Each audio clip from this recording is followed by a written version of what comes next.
park. He is going to open the bowling. Tenny Clark, young, talented, will face the first ball. Did not get going last night, got out to a short ball. He'll be keen to make an impact tonight.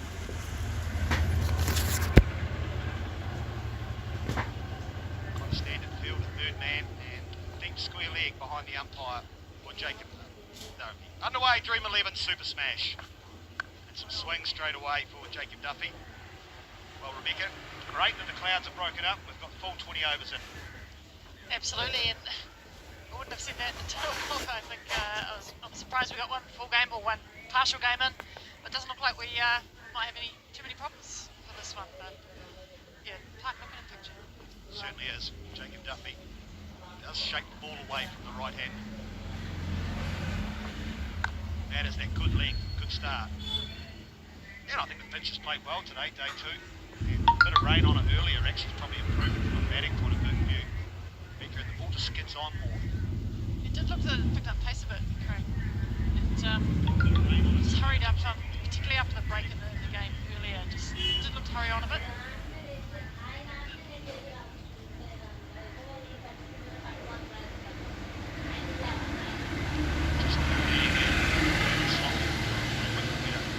Wide and a bye.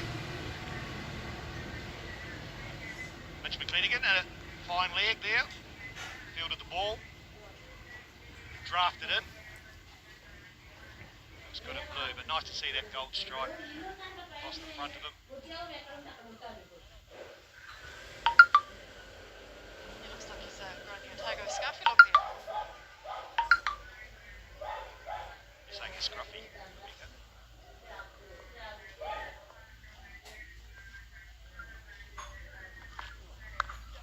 Oh, look at the timing. They've got a man back. Tim Seifert. Last night he just got over a runner ball, but played a couple of bloody cut shots as he does. A young talent there, Luke Johnson. 70 first game. Yeah, 40-70 of not many against the Aces to see them home. 45-run win. Not seen early number 4 weapon. Yeah, that seems to be. They do rotate their batting order, the Bolts. The outfield, even though there's been some rain, is still lightning quick. At the moment, just looking to see what Jacob Duffy's doing and just playing traditional shots. Hunteru Kitchen, experience will bowl some left arm spin. Another player road. What was it? I think if you go through all the teams, there would be quite a few that changed alliances. Whack, that's a lovely shot. First boundary for the Knights. Beautiful shot here by Tenny Clark. Great use of the feet. Possibly premeditated, but irrespective, made the most of the width Jacob Duffy had on offer. I think the Knights last night, and Anton Debsa spoke to him after the game, were a little bit disappointed about how passive they were with the bat. Batting first, got through to 149. Wide of the crease. Could run away. Did he get a wee inside edge onto the pad? It's going to be chased down. McClenaghan nearly, but not quite. So leg buys to finish the over. A good start for the Knights. 13 without loss. Oh, big first over there. Great shot from Tenny Clark. Well, wide, some 4 leg buys, bit of everything. And Tim Seifert, just one off one. He'll be looking for a big one today, I think.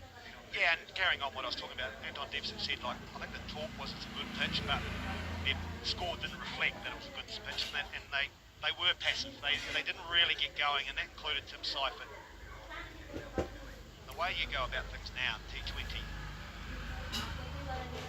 when you're looking to bat, you've got to be aggressive. The team's mindset thing, it's tough, but you need to do it. I agree, and as Anton Debsa said to you, you can't be passive in these situations. He is not a passive man, and I think the way he leads this team is to take the game on, and you need to in T20 make the most of every single delivery that comes your way every time you get the ball in your hand, and I sense that's the way he plays his cricket. Duffy swung the first couple. Mitch McClenaghan going to open up. Plenty of variation will be the order of the day. well. Very rarely does Mitch McClenaghan bowl the same delivery twice. Tries, I mean, he's had a huge amount of experience in the Big Bash, obviously, in the IPL with the very successful Mumbai Indians. He'll bowl cutters, he'll change it, slower ball bounces. He certainly made T20 and in particular T20 bowling his craft. Otago lucky to acquire him for sure.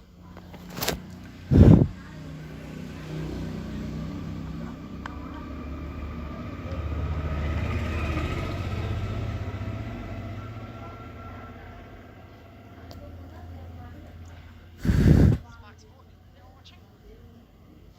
Messaging each other. Trying to find the coaches. Lost them. You got the keys.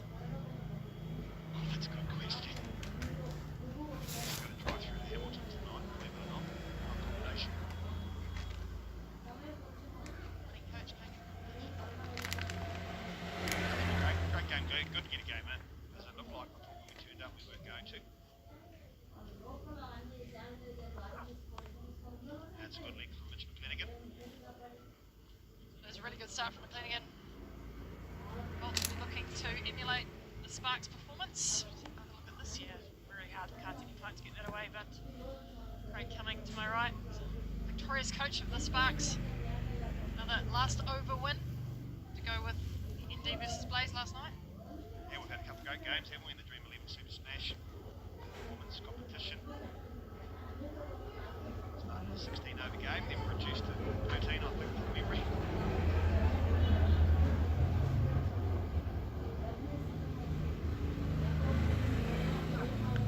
Outside edge. It's going to skirt through. Third man is up. The nature of T20.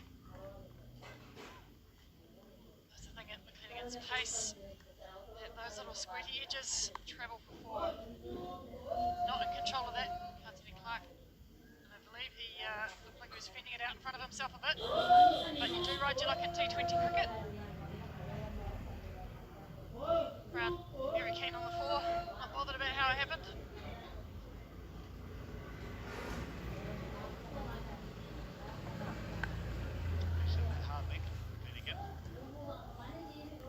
Yeah, I really do think the rain has helped the surface today. Just a bit slow yesterday, it was just holding, and because it's got a good grass covering, when you get the rain that we had, it was actually for about 20 minutes where we carried on playing. Probably enough just moisture to stay in it. Yeah, I made the comment that the rain seemed to be heavier before you came off. Yeah, I think I might have thought the same. Okay.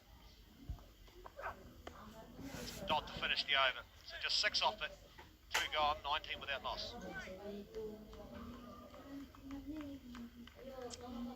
Yeah, there was sort of 2 or 3 overs where it was actually coming down quite heavily, and the decision to leave the field came after it lightened up a bit, I think. I see Katie Martin asking the umpire on more than one occasion to have a look at the ball.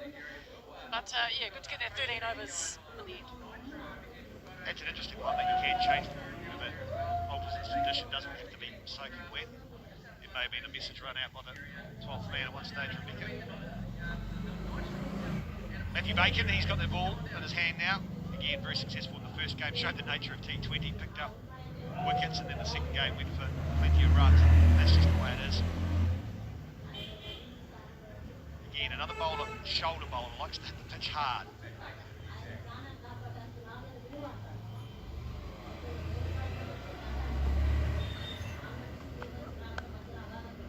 Oh, lovely shot. Used the feet, created leg. Plenty of power. Again, use of the feet by Kartini Clark is class. Early decision, first ball up. Says I'll come at you, Mr. Bacon. It drifted onto his legs, made it a little bit easier for him, but still does well to work it through that straight bat. Saw last night, and we found Allen with straight bat mid on. Wide. 2 fielders out on the leg side, one behind square and one at mid wicket. So obviously they think Kartini Clark is strong through there, but they're looking to bowl quite straight. Yeah, I think it's a good option. He's coming at you as a bowler, which in some ways is exciting because you think you're in the money. You think you're in with a chance of creating a mistake. This is the wicket goes a little bit straighter.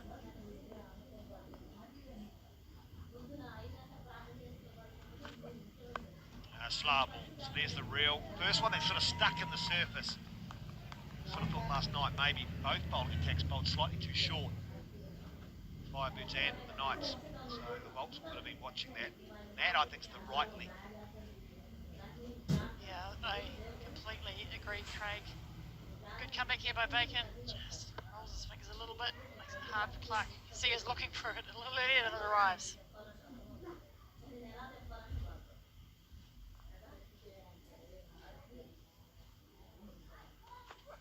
Oh, he's lost it down leg there. I can tell you there's no edge. He'd do well to catch up with it. He'd have to throw the bat at it.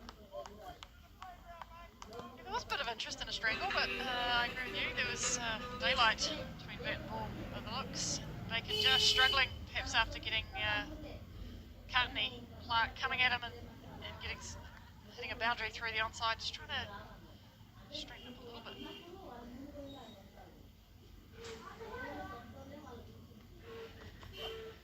This time pulled nicely. It's the challenge. They're obviously wanting to tuck him up. But often being tucked up is more middle stump as opposed to leg stump. And if you just miss, you'd be heading down leg.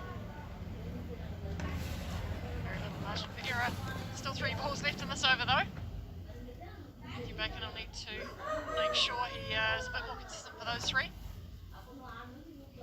Jim Seifert, big point back and square leg. Don't want to give him any width. There we go, just stand and deliver. That shows the intent tonight from the Knights. First maximum in the Dream 11 Super Smash. Oh, again, not too many sighters going on against Matthew Bacon. Tim Seifert, yeah, stands up tall, clubs it. I feel like he was always going to hit it there. Yeah, too short again. He can just get underneath it, couldn't he? I think that shows the intent tonight, Rebecca, that they are going to go a lot harder than they did last night.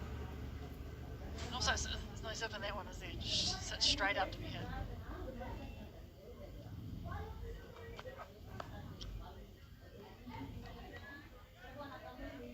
Yes. One ball to go. Mine's just been too straight to outside leg.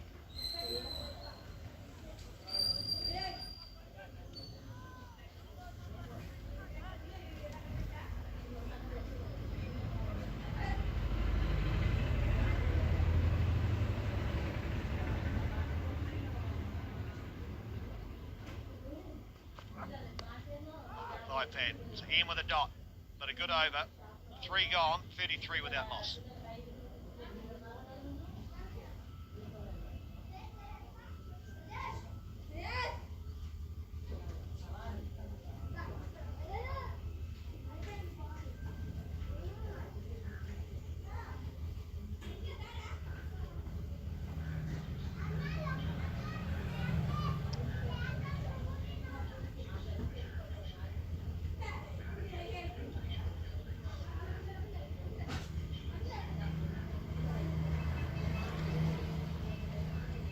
Kelly's got the mic on. Might have a chance to head out to him now. I think he can hear us. Afternoon, early evening, Nick. G'day, how are you, lads? Split for the first time. What are your thoughts at the start? Yeah, they're obviously coming a little bit more aggressive than they did last night. Yeah, we'll see. Might try and hope we get a little return here. Down. That one's not going to turn.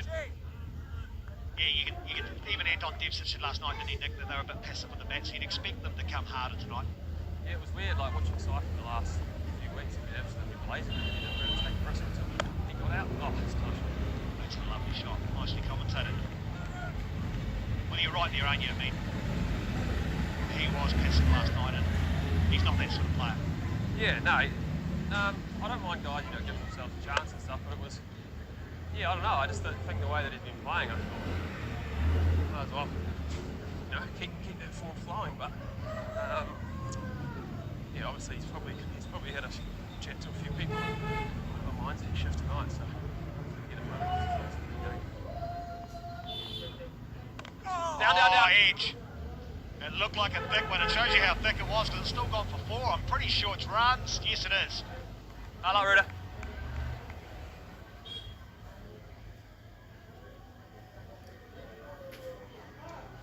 It's a decent edge here, isn't it? Seifert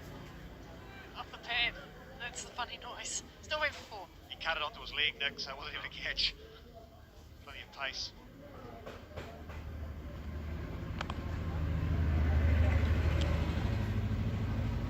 Like, I know there's talk the second time this pitch has been used, but it still has enough pace in it. Looks like it's still a good batting surface. Yeah, we saw last night that, you know, if you do show that intent, you get yourself in. If you do show that intent, you get yourself in. Like Finn and Rutchin showed that, yeah, the wicket still has enough pace to score at a decent rate. So, you know, they would have taken that into account and had a chat as a batting group. So, yeah, it'll be interesting to see how they go about it. Already seems like coming out with the points. You are. Oh, hit him. Yeah! Into the over 42 with that loss. Don't blame us for that one. They didn't anyone know we were talking to you.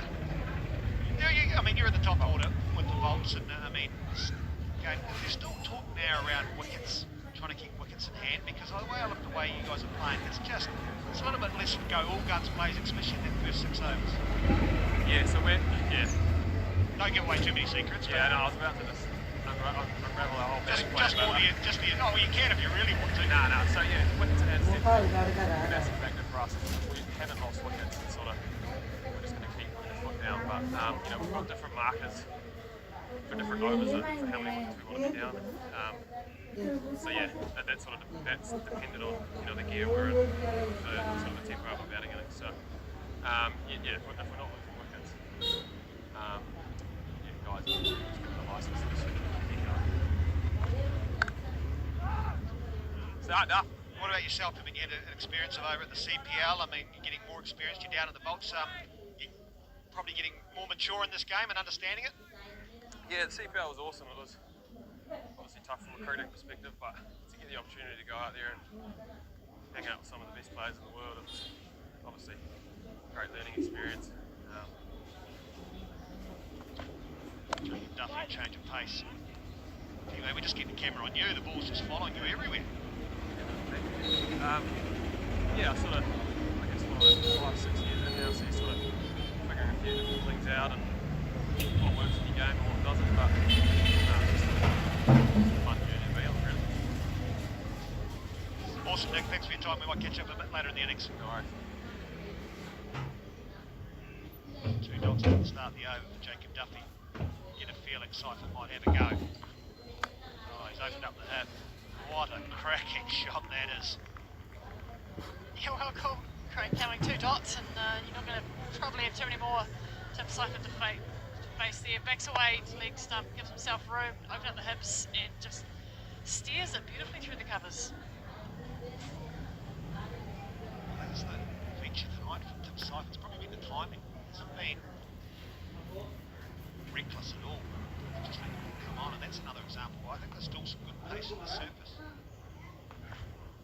Last time he's underneath that fielder getting around, but he's way behind. One bounce, back-to-back boundaries. Great batting here by Seifert. I was with you, I thought up in the one he clubbed straight, he was being pretty graceful, but here is just a simple.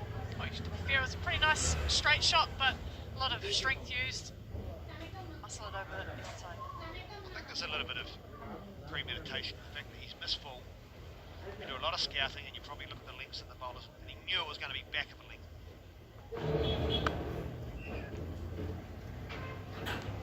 Interesting that first movement of him backing away, because he knows Duffy's going to try and angle it, and we saw the swing.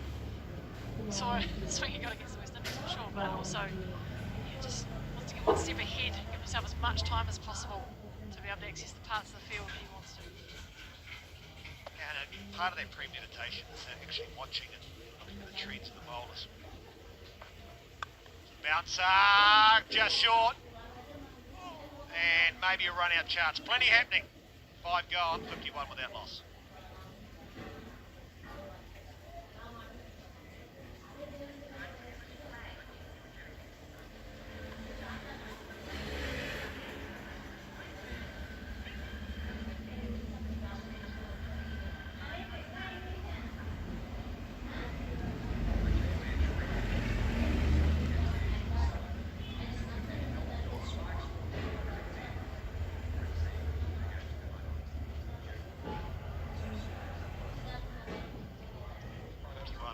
you did that call this the home of cricket at the moment, Rebecca, wouldn't you? Test match, 5 days, back to back. Dream Super Smash. Let's go more. 5-day test. Goes right to the last session. 5 overs to go. 2 last ball wins. Performance games. Now, hopefully, what will be a full game here for these two. Oh, yeah, but yeah, hope you got some property here. You feel like you've been here for weeks, Rebecca. Can't afford property here. True. Mitch McClelligan back in the attack.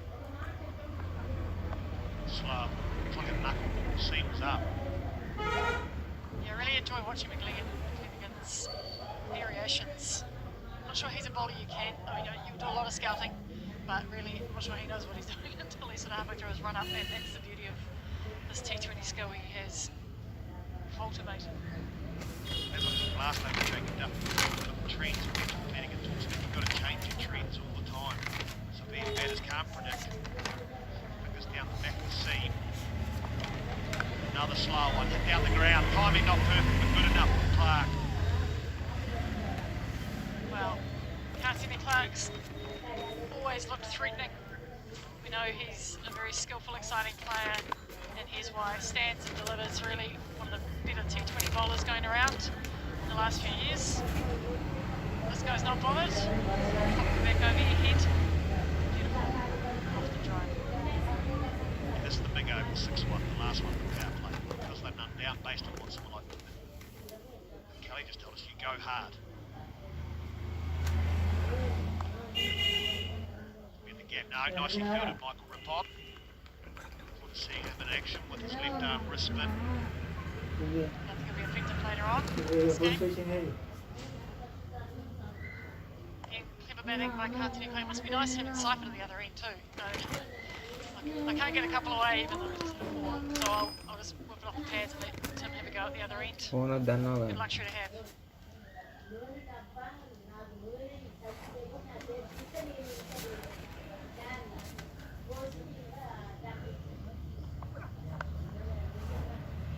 That's the plan, just to tuck them up. So nice in T20 as a batsman if you get a boundary early in your innings just to be ahead of that 100 strike rate and then you relax and you're right, the shoulders relaxed and then you just react. Yeah, there's owners like that. There's some magic. Look up when you're on 30 something. How do I get here? Not sure, no, T20. I always felt like this Western Bulls. I would like to look at myself. I used to look at the shed and I'd see Nathan McCullum there and other players. I'm like, why you have this? You can probably hit that for 6 or 4. Look at a league by down the other end. Yes. Another slow one again.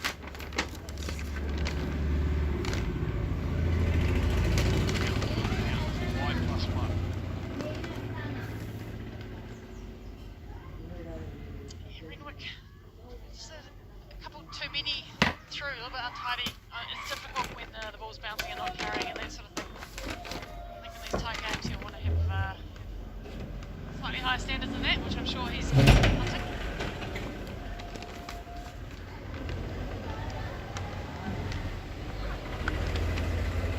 Through the gap, third man up, just missed, probably by about an inch McClelligan. But this is Cypher letting the ball come on. Absolutely. A little bit of width, quite a bit actually. Yeah, just stays where he is, steers it through. Not a lot of muscle involved there, just really good wrist strength. Well, it's an interesting line when you've got 2 back on the leg side. Maybe third man back, point back. It's coming down. Ah, is he bluffing? Double bluff. Double bluff.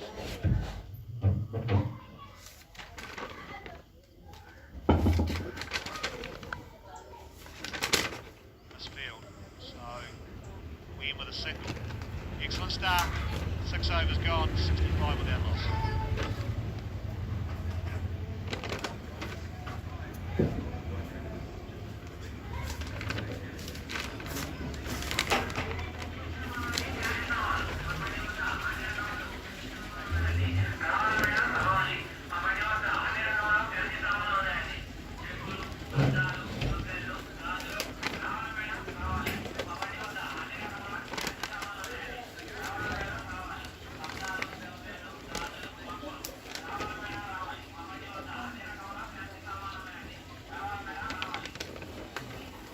Just taking a break after probably another productive day. Port. Oh, productive.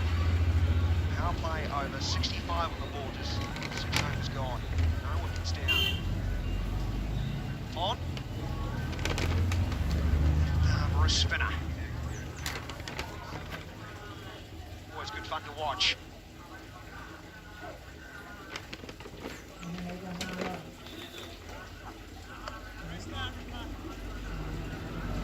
Interesting to see how he goes with the grip of the ball. Bit of rain about. The outfield does dry quite nicely here. Not a slow bowler's great, did a pretty good job. Yeah, not a big turner of the ball. We won't try and turn it, but he does like to try and slide that one across the right hander.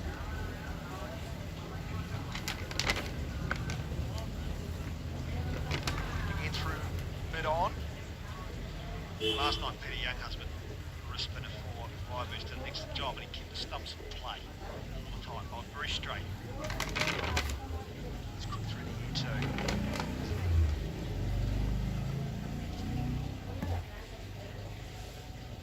Buzzing through his over. Sits strongly over the cover, reach and almost carried all the way. Ah, man is the call. He came in, well, he wanted to come in, but he wasn't sure, Bacon. And at the end, he sort of hesitated, and then by the time he decided it was, I had to go at the ball, it was too late, dropped in front. For an intent to siphon.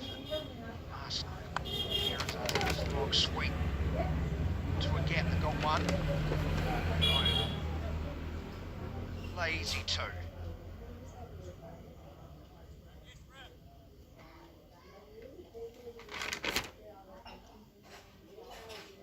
Continue to go hard here. Being none down into the 7th over. It's an opportunity and licence for both players.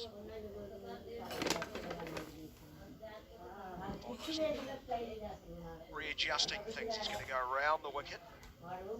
New angle and a new question. Punched out under the eyes. Continue to rotate that strike. Some dot balls. Be happy for a single here. Close it out. There we are. There's the words from Renwick, the keeper. 7 off the over. Job done then, Craig. Single to end the over. 7 overs have been bowled. It's 72 without loss. Cypher's been excellent tonight. A bit passive, as we mentioned at the start last night. He opened up the hips, clubbed down the ground. Amongst that, also just some lovely cricket shots, genuine cricket shots. Just using the pace of the ball. We know how hard and how fast his hands are. They can get through the ball. Dangerous, dangerous player. The way the ball stings off the bat. Those balls through the cover region. Almost think, oh, that's a block bowler, there's nothing you can do, but those players are just fizzes off. This is Risty. He has the ability to, when he makes contact with his hands, it'd be great to put like a device on his hands to see what the speed is, and also does it get faster on the downswing, and then at the contact, it's like he even goes quicker. See, for the Otago skipper to ponder, because 7 overs in, still searching. Kitchen spin from both ends now. Drops short and he's smoked over square leg. And this is an example of those hands. Just back of a leg, and then he gets down on his knee, and then bang! Fast hands through the ball, that went flat.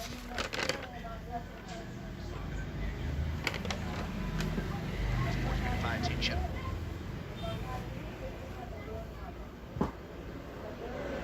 Six to start the over. Upper sleeper, wide of extra cover. 2 more. Cypher, what, 45 off 26? I think he was runnable 46 yesterday. Yeah, the good thing is he's kept the strike in the last 2 or 3 overs, so Teddy Clark did a good job initially. Now, Simon's taking over.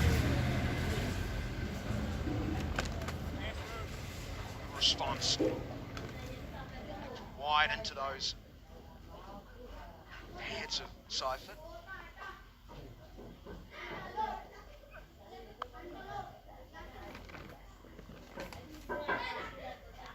Nudged away. Very experienced under in kitchen and probably a late bloomer with the left arm spin. When he played for Auckland, didn't get a lot of opportunity, but when he came to the Bolts, does a good job in this format of the game. Now and then you get hit.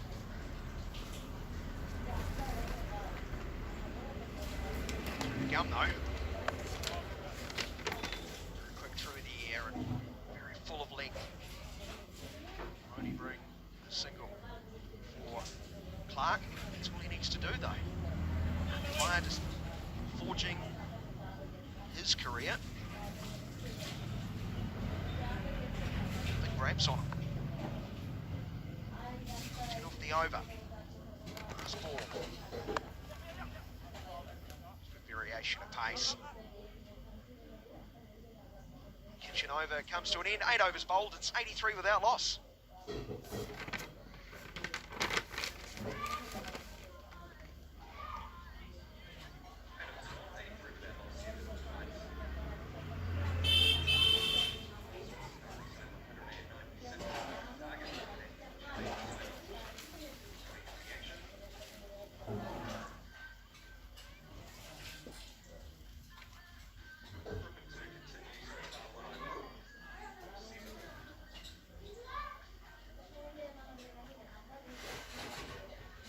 Searching for this breakthrough. Come via the left arm of Klon.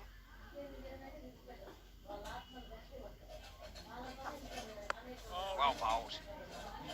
He's just starting to get his length right here. Not giving it a lot of air. He doesn't want to be hit down the ground. Always hard for the wrist spinner to get hard into the surface.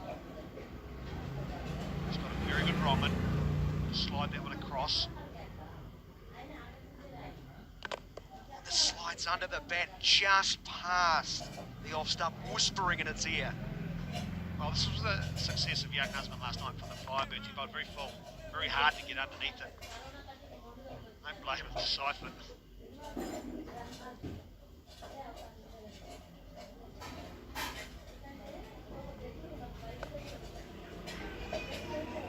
This time goes a bit further outside a leg stump. Nudged away for one. Very good. Opening to this over. Wow, this is where Kartini Clark will be looking right. I've got to go. I can't just rely on Tim Seifert to be the only aggressor. One off the over. The licence is all his. So he's going to look for his opportunities, look to go over the boundary.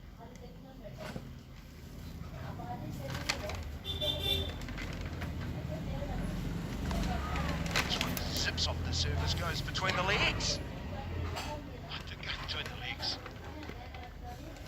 Did hit it, you're right, it really did. It was a top spin and zip off, and Remix done well, completely unsighted. Got to come to the party here, Clark. Got to help Seifert out. Stuff from who's beaten him, and the bails are off. The first wicket goes. Smart bowling around the wicket from Ripon. And this was the wrong end. So the angle into the right-hander, and it turned away. But look at the length. Back of a leg, couldn't get there. Renwick does well. Takes the bails off. The pressure went on Clark, and he couldn't respond, but it was a good start. He's gone for 26, 84 for 1.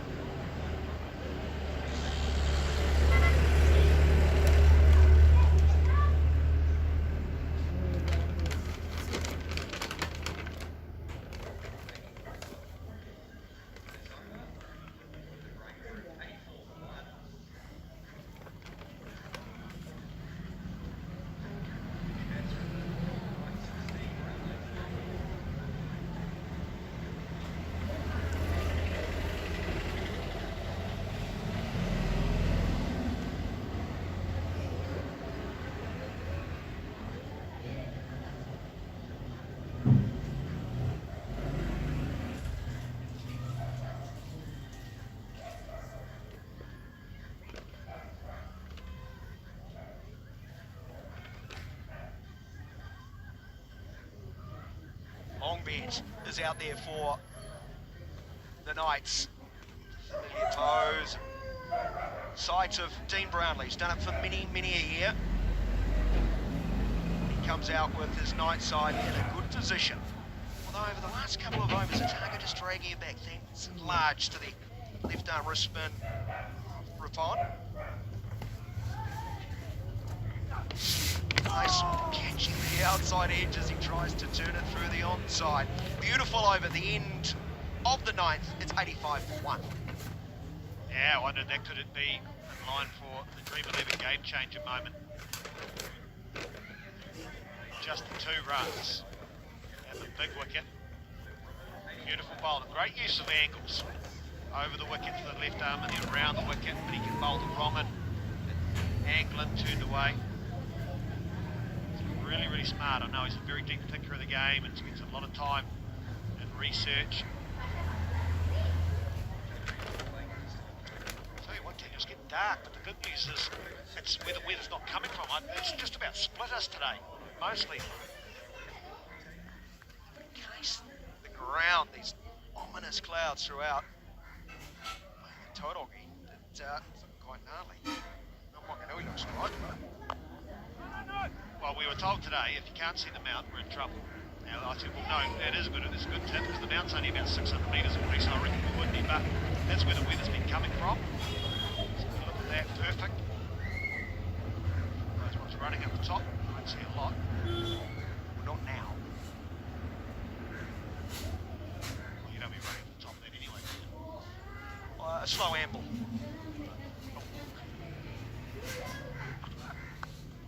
Brownlee strongly through point.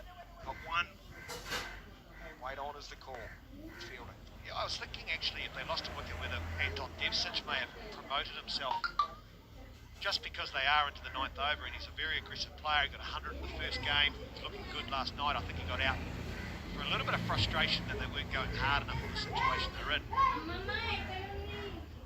But again, Brownlee's job here is to make sure Seifert is getting plenty to strike. He's ready to come bat in hand. He was a bit grumpy last night in the post-pitch interview.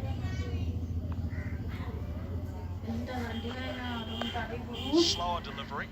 Catches Seifert by surprise. He adjusts. Nudges it into a gap. When I say grumpy, grumpier. Well, he was grumpy when he was 96 not out the other day at Plymouth. Was he? Wow, that doesn't surprise me. Been a great servant for Northern Districts cricket. He's ready to go. Itching to get out there. Brownlee goes strong over square leg, but not strong enough. Yeah, he threw the handle at it, and Bacon picks up the wicket. It's been a good period for the Volts. Trying to be proactive, Dean Brownlee. We're back in the box and trying to get under the bounce. And just didn't get enough timing. And the big quicks do the duo. McClenaghan under at safe hands. Brownlee dismissed for 2. The Knights now 87 for 2.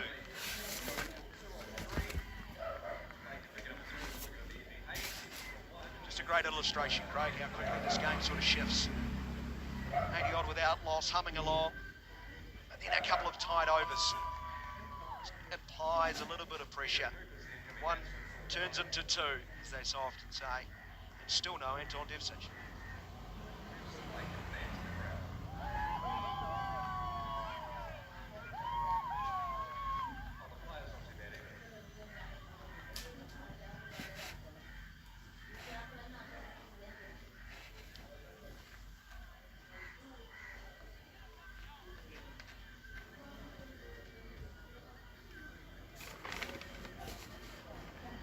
Henry Cooper, maybe somewhat surprising to many, especially Craig Cumming, has arrived in the middle. Anton Devcic was padded up, ready to rock, but perhaps they've gone with the old theorem that Henry Cooper provided a great analysis. Smart sport early. TVNZ heard that. He's Jim. Heard that. Devcic next turn. Yeah, I thought maybe, but they've got their plans. What the Volts have done really well here, they've starved Seifert of the strike in the last 2 overs, but That brings up his 50 for Tim Seifert, just off the 34 deliveries. Well played, but he knows he's still got a lot of work to do. 5 4s, 2 6s. Good summer today in this form, isn't he?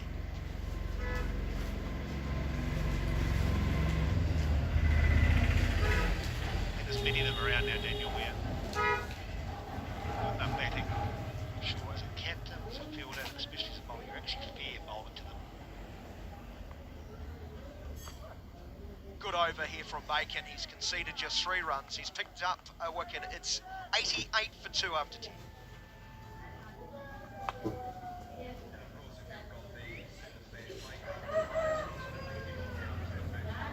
Bacon was expensive in his first over. He's back in the good graces of the captain.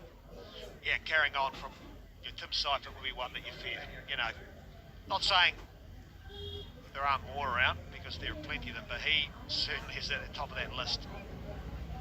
You're always happy if he's non-striker's end or you get to see the back of him.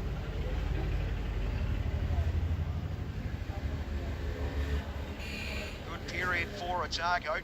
Peeling things back. It's 88 for the loss of 2. Ravon is going to be replaced. And Kitchen is going to return. Switching ends. He will be bowling to the fearful figure of Tim Seifert. 23 runs in the last 4 overs, which includes just 5 of the last 2 overs. And 2 wickets to boot.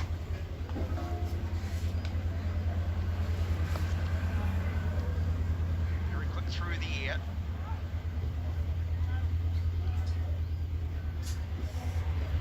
Close that gap down and limit any chance of coming back. Phillips out on the boundary. Younger brother of Glenn. Back or down the order. They use him as a closer around that 7 and 8 position with Bolts.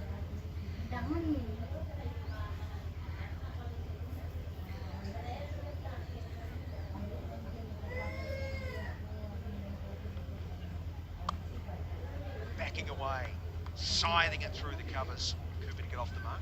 The other reason I thought Anton Debsich may come out the bat, and I know a lot's made of it, and I'm not sure I buy into it all the time, but left hand, right hand, because of the spin factor. It just makes things change up. Andrew Kitchen will be turning the ball into him. They've obviously got their plan and they're just sticking to it. Wait, there is the call. No run.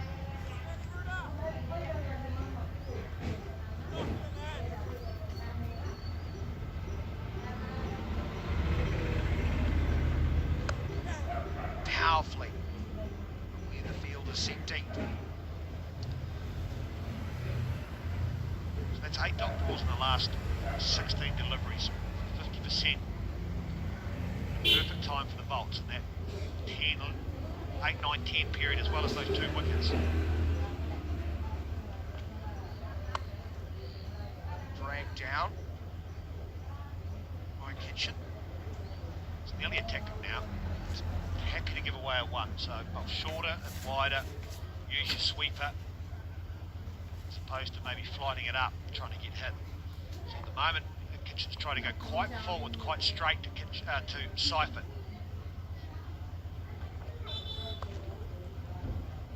Just nudged into the onside. Happy enough with 1. Another very tidy over. Even gone, it's 93 for 2.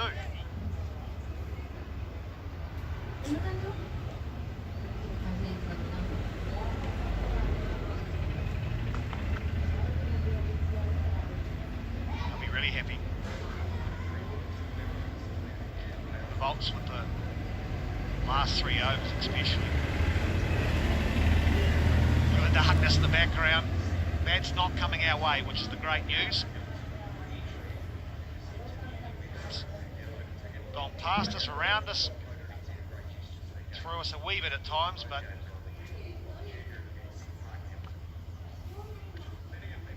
Flanagan back into the attack. Top of this long run up of his.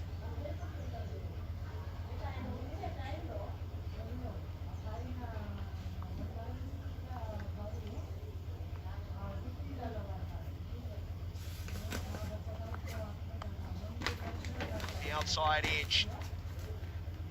Just one more. We've got a very special guest. Well, you were talking before about McClenaghan and, you know, he's come down south and I said he's seen the light. Well, we've got a man sitting next door to us who probably didn't see the light. He's actually, I don't know how I'm going to describe it. Well, he's got a foot in both camps. Well, he's got one foot in a boot, that's for sure. Mr. Neil Wagner, very good afternoon. Great to see you, mate. Congratulations on a great test win. Thank you, Craig. Good day, guys. Nice to join you. Yeah, my foot is in the ND camp. Sorry, Craig. Well, broken one.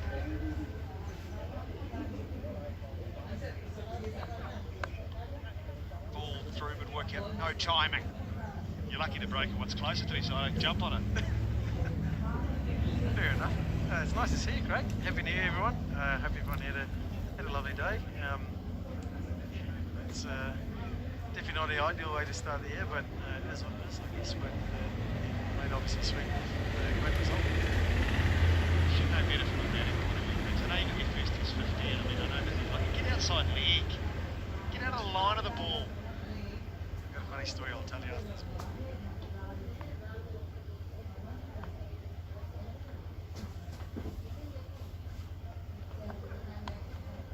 Bowled once more by McClenaghan as these singles discontinue. So I obviously should have been bowled out. Having a Yorker, bowled my stumps out, no ball, went to bat again, and obviously broke my foot. So I said to Shaheen, hey, keep me from behind the line, you know, bowl me out, I wouldn't have had a broken foot. He said, no, you can take your foot away, open the stumps, I'll bowl you out, you walk off. Sort of laughed at him, and then obviously accidentally hit him on the head. I said, no, take your head away, get your gloves in there, and then walk off.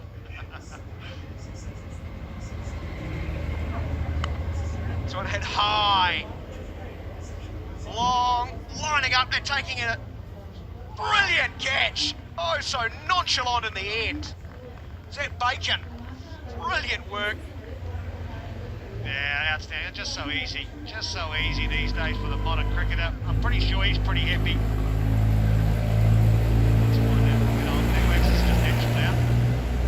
That is an outstanding catch, especially this time of night with the lights and everything around. They had control of these guys. Front Obviously, foot speed delivery. practice it every day, Craig. Catch, thank you. Leads in. We just. Oh, that is tight. So it's the left foot they will zoom in on maybe. Another angle.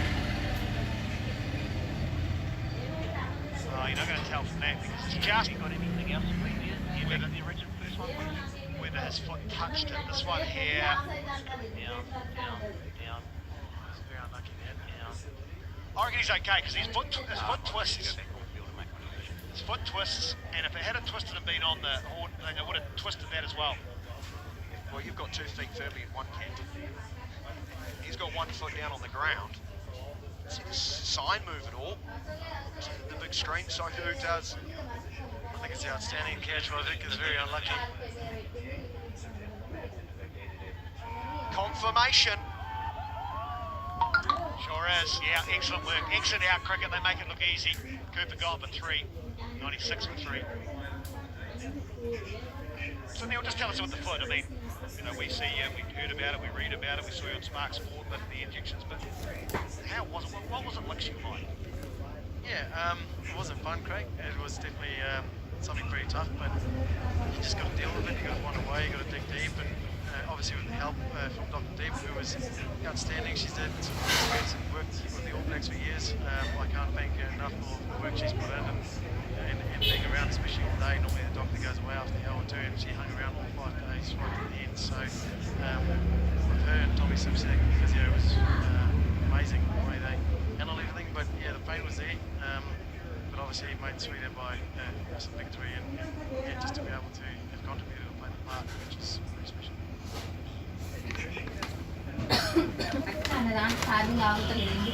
Sitch comes out to the middle, joining Tim Seifert. Big player, Wagner is alongside us. Neil, how do they tell you that you're not playing the test? Do they slide a note under your door? Yeah, I think it was fair enough. After the first day, I was pretty confident after a few needles that I could do this and keep going with it, but it got worse and worse, and I think it's fair enough. It won't be fair to the team to go out there and try and struggle and do the way I did. You know, it's I think there's other guys who can do a better job.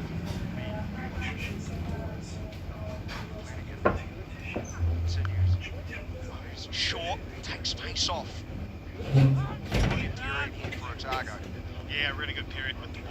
able to drag it right back. So the hardest part of bowling, what was it? Running, landing? The landing part, that was the worst. Yeah, running, walking, just walking a fine leg, you could feel the whole time, but then, I mean, running and landing and putting that impact on it, you sort of felt like at the start you're not changing, you're actually trying to land a little bit softer in your front foot, trying to rush your action a little bit. But yeah, once you deal with it, once the painkiller set in, it was quite nice. You didn't feel your foot at all, which was a weird feeling in itself when you're landing and you don't feel anything. Well, that could be dangerous, though, isn't it? Because you could easily roll it, next thing you know, your ankle's facing another way. Yeah, sure thing. Felt like you bent my toe literally back and forth when I feel it. So yeah, that was strange. But then after a while that wears off and then you just got to just go straight over it. So, just done now.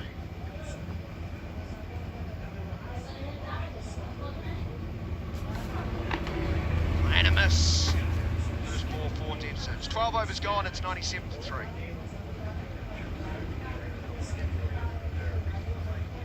So was there anything you could, other than the medicos doing God's work, so to speak, anything you could do, cut holes in your boots?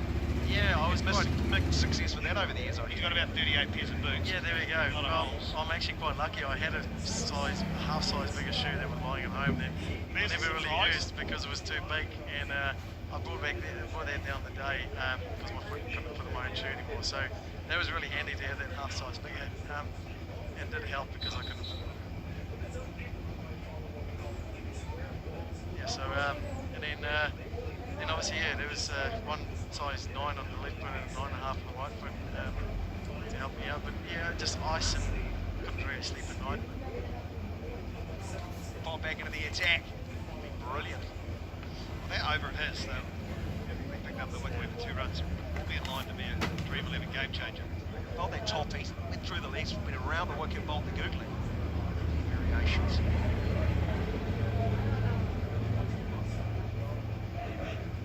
Must be a good feeling on the side, though, Neil. I mean, end of the series potentially New Zealand are the world's #1 test rank side, and just everything's going so nicely.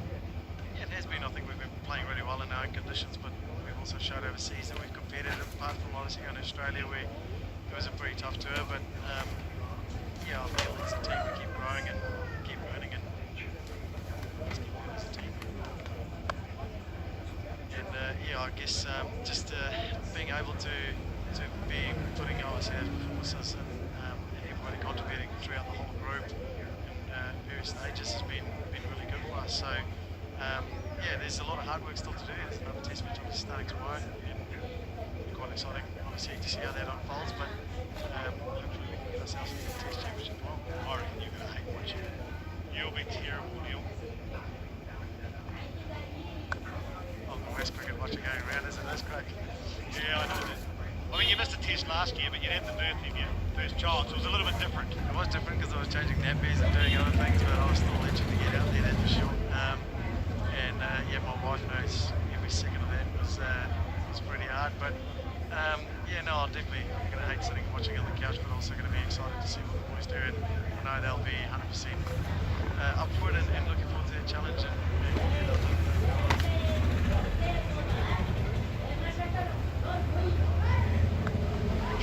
Ball backward is square.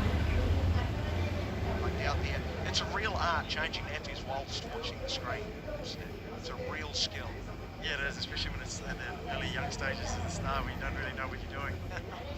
But yeah, I was trying to get out of it at the start, to be fair, just to watch the TV, and then yeah, the missus gave me a couple words, so I had to put in some cards. But I went by the especially night theory. No point both of us being tied. Must only be one of us. totally agree.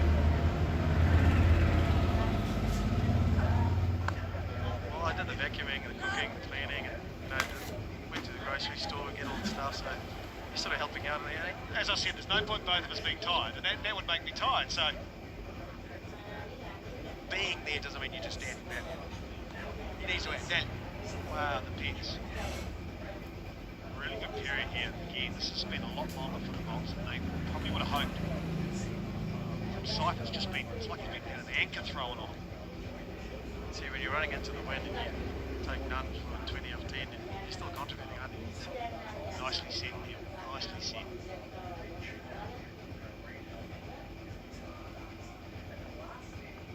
It's all of the 13, swatted way through the wicket, but again, just one more. 13 overs now bowled, 103 for 3. And this was my point earlier about when they lost the wicket with Anton Debsic. I thought maybe then he could come in because now he's under pressure. Yes, he's the most experienced player, but I know he wants to put the foot down. Now, when they were going at 10 and over, the pressure was on the bowlers. He could have done that deal, but I know it's not that easy all the time. Yeah, I think obviously looking at this wicket, it's a used wicket, we saw how it played yesterday, but yeah, those 2 wickets are crucial. It obviously just stops that momentum a little bit, but the main thing is just to come in and not just try and go for one. I think it's just get yourself in. There's, obviously Timmy is batting nicely at the moment and is in at the moment, so you sort of just bat around him and keep those wickets in hand to go, big at the back end of it. Craig's going to depart. I think that's the nicest it's been to you since. Very true. He's still wrong about that. I think he'll always stay dark about that. Gave him a few good overs, didn't you? Blood, sweat and tears. Sure have. I did enjoy every bit of the 10 years down at Otago, but there's no place like the Bay. Kitchen starts with another dot ball as that run rate now in the 7th, 10 for so long. Good time for Kitchen to bowl. That strangle going. Goes leg side. Push it as the call. Got one. Working into the team.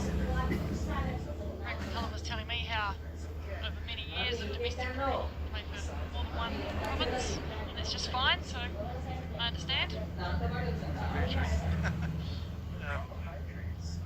Yeah, it's obviously 2 really good teams competing out here, but my allegiance obviously now to Northern Districts and probably love playing with them.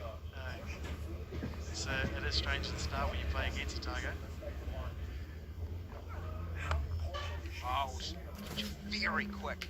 No width either. When you obviously grow up with a lot of the guys that's in the team and around you, but also as time moves on, a lot of guys leave the team again and younger guys come through and it's a good time to go. A lot of the guys I played with, like Craig and Nathan McCullums and those sort of guys, Robbie Skimmings, have sort of moved on. Yeah! Gone! Slower through the air. He was a long way through the shot. It hits the timber.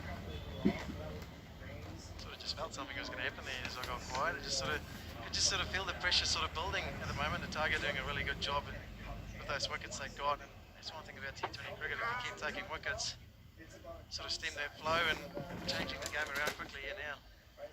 We discussed earlier timing of Debsic's entry to the batting crease, but unfortunately for him, he's been bowled for 4.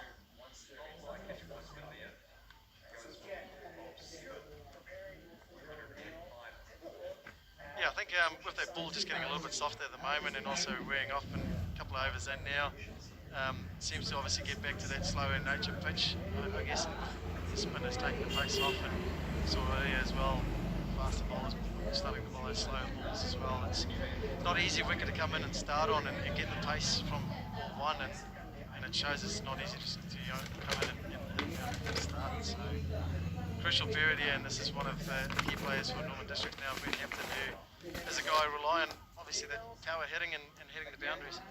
Guy with a career strike rate over 130.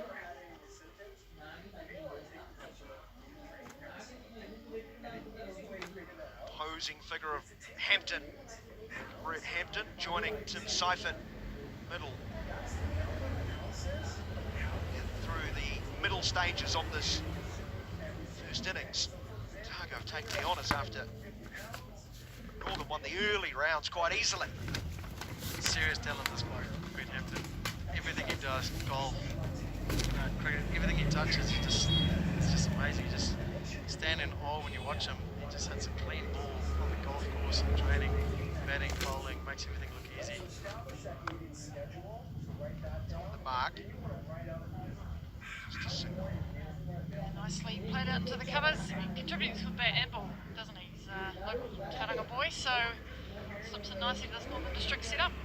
And definitely in the field too, he's just one of those guys you always know you can get a spicky or something off him. Just an absolute athlete.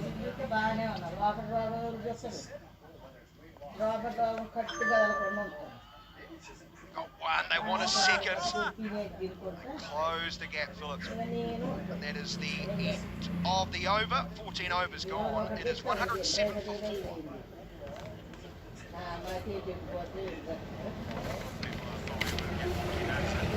at the rain radar today and sort of doing exactly what it did in the test match. Just sort of creep through the right past us and hopefully disappear and stay over the hills around the Kaimais and the Whapamaya hills and hopefully it doesn't come back. Be a good ride to get a full game in. And the other reason you left Otago. Most definitely, I'm not going to lie about it. As much as I love the people down in Dunedin, it sure was a cold place. Mosgiel had a bit of a microclimate, which I really thoroughly enjoyed.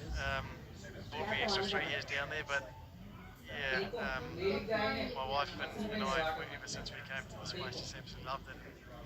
Yeah, the weather here is outstanding. It's just a lovely place. Really enjoyed it. Bacon to 17 off his 2.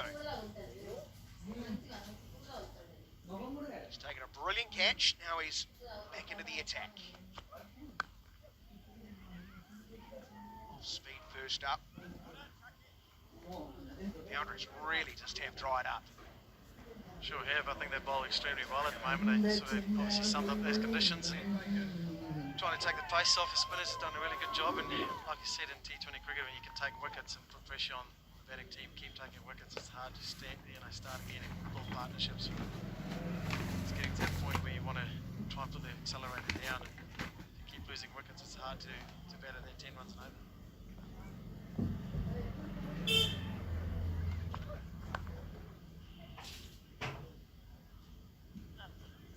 Easy single out to the onside, they'll making it 2. Nice field there. Neil, in the test match, obviously you guys toiled away for a long time. We spoke to Cole Jamieson after the game and said, you just had to keep doing that, keep changing your plans. How was it for you? Like sore foot and everything, but yeah, you're going through lots of different options in here. Yeah, that's a tough thing. You want to think about all these different options and that, but you can sometimes get carried away with it.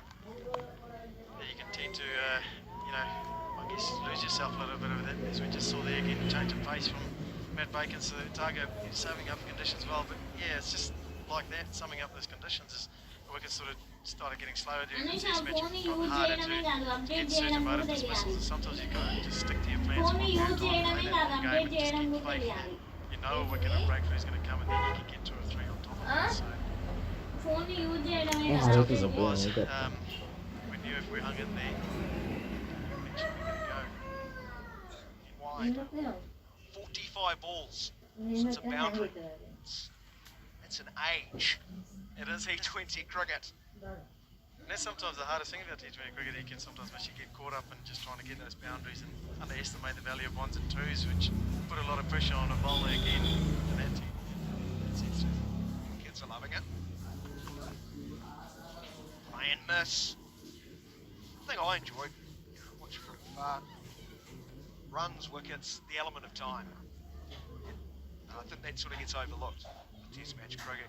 Hey, Bay Over's got a young test match history. It's going the 5 days it Played 5 seems. in the last session, and that's the beauty of test match cricket. That's where it gets really, because we're getting to the point where you get a little bit nervous and go, how are we going to get this breakthrough? What are we going to do? You want to go searching and try, a few things different going. Full toss tucked away, past the inner circle, down to the boundary for 4. A much needed one too. A long streak without a 4. And a bit different, I guess, if you're going through sort of the latter stages of an innings on day 3. Every ball there's added pressure. Yeah, definitely, and I think that's where you've got to give full credit to Pakistan, how well they played, and obviously sort of swung it back onto us and put the pressure back onto us to try and change our plans. And we knew that, like we said, you've got runs involved, but you've got to just keep going searching and try and work towards the plan for a period of time. And every bowler did that. Good fielding from Bacon. Big man getting quickly down to his left, firing to the strikers. He doesn't hit. So 5 overs remaining. It's 116 for 4. Such good energy by already taking a good catch. Because bowling is hard to follow through. Really hunting that wicket. You're right about boundaries, particularly in the men's game. You're used to hitting boundaries a lot, and so it sort of depends what's happening in between them. Like if you flop to ones and twos, then yeah, you can tick along, but it can start to build the pressure. And Kiefer Seifert now, so not to worry about that. He's got to be here at the end now, doesn't he?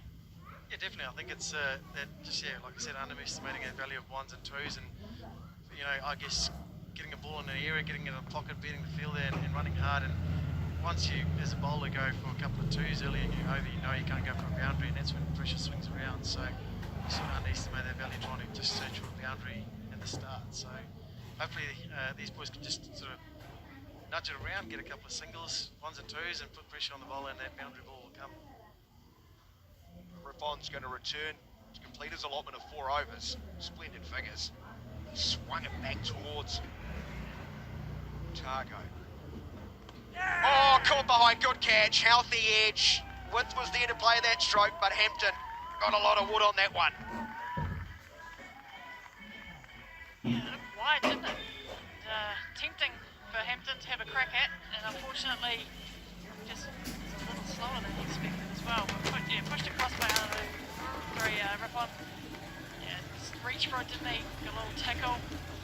Gratefully accepted by Renwick. It's been a huge 5 overs for Otago. This just changed the whole game around, especially, I guess obviously 10 overs into the match, Norman District's looked in a really good position, a strong position since I've walked into the commentary box. It hasn't really gone all that well, which I know Craig Cumming will be very happy about, but they've done really well. We might say karma's a certain something. He departs for 8s.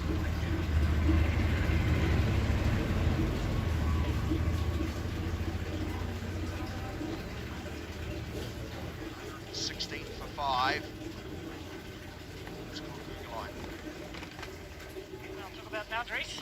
He can find a few. Sure can, Scott. He's a strong man.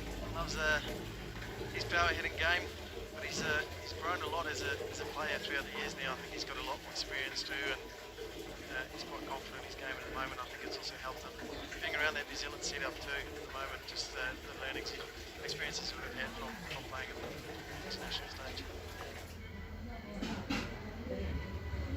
Only on strike too. Against who's got brilliant figures at the moment.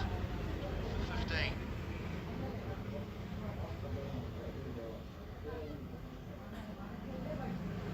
Kill the angles of those in the deep. Side. 3 back protecting the rope. Punched into the covers again, another dot ball. This is crucial from Rippon. Start with a wicket, follow up with a dot. A lot of protection on the leg side. Deep square, deep it on. Deep in wicket, deep it off. Very forward to get that in the air. Left arm wrist spin. On one foot. Not good at all. I wish I could actually bowl a spin, to be fair. I always thought about that. But you know Gary's over. You can't be angry and stare batsman down when you're bowling spin, so it doesn't really suit me. I don't think I'll be any good at that. First sweep finds the field. Oh, and he's short too. He's set off and then sent back. Little break maybe for Northern. Man who can find the rope so often survives. This was a percentage for a 1, wasn't it? You reverse sweep for 1 is usually quite risky. And gathered really quickly, hit back in. Maybe would have been home.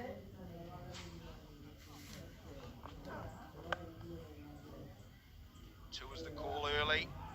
Wait then overrides that one. I think John Bracewell might disagree with you. His angry Amita was always up there when he bowled. True.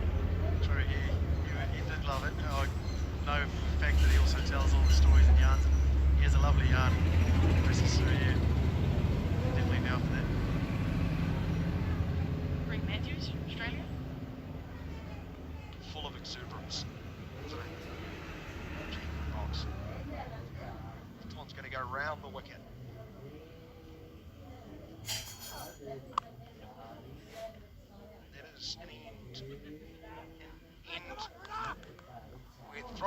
Oh, it's hit the stumps. Long try. They're going to have a look. Upfield. This is tight, but I'll go in. This is very tight. It's a great piece of fielding here from our kitchen. Might have just made it. Caught me by surprise. I came back for a second. Neil, I think it caught Scott Kugelheim by surprise too. He was slow to respond. He gets home though. Yeah, you could hear Rippon being a little bit angry at Enric. Felt like he sort of took his time to get to the ball there, but yeah, good throw, and a direct hit is always going to make it a lot closer than what it looks like, so good saving drive. End of the over, 120 for 5.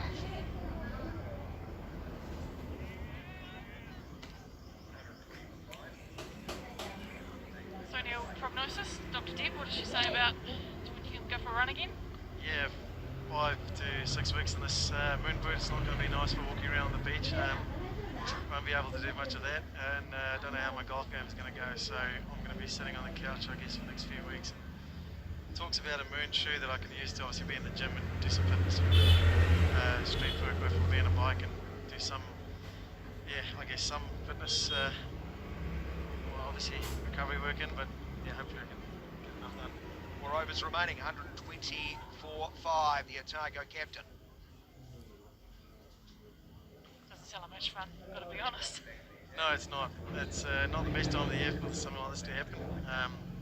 Look, minded it was a couple of weeks later, but you can't sort of pick these things. It is unfortunate, and that's the way sport goes, I guess. Seifert goes long over, long on, and onto the embankment. Oh, that's impressive from Seifert. He's been calling his heels at the other end. He's had to a bit, watched a couple come and go. That one, first ball from Jacob Duffy in his slot, and pops it over mid-wicket. Just sets himself, plonks that big right foot back, and just swings right through. Need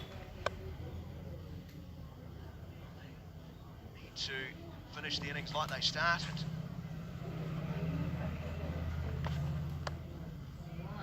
This one smashed away, but great work. Diving away to his left was Hamish Rutherford.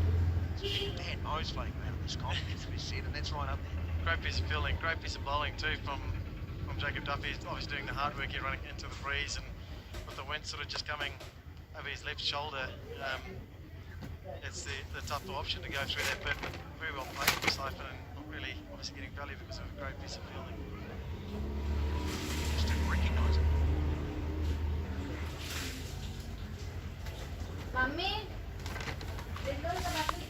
Kugelheim goes strong and nearly takes the right hand of Duffy. He's done very well to get a position where that might stick.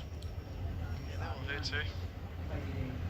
You know what, he might be looking for the magic injection in that hand. It struck a massive place. Oh, back of the hand. A little parry up, didn't he? Hard to call it a chance. Say 4, I'll say that. That's all he did. They bring him tough down there. He's okay. It's wide hole and good response. Adjusting to Seifert going right across his wicket. Jacob's from the deep south, so yeah, no, they definitely do bring him tough down there, that's for sure. Lumsden, isn't it? He ain't complaining about the weather. Go for a swim after this, probably.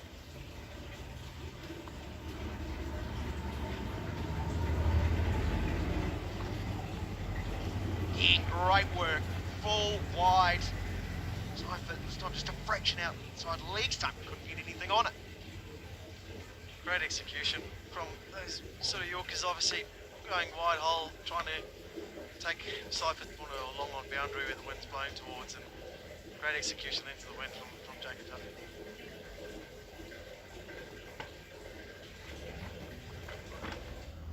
That's gone horribly wrong as he one out of the back of the hand, I think.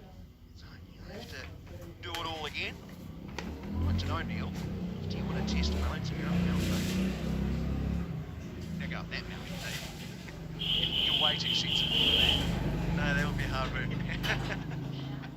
no limo is going to fit through on there.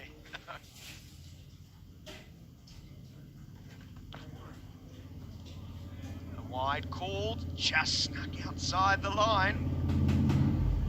It's obviously a lovely tradition in the basin to go up in the limo, and we've been very fortunate as a group to have done it a couple of times now. And yeah, that'll be a long walk up there. Just trying to see if they get a helicopter in there.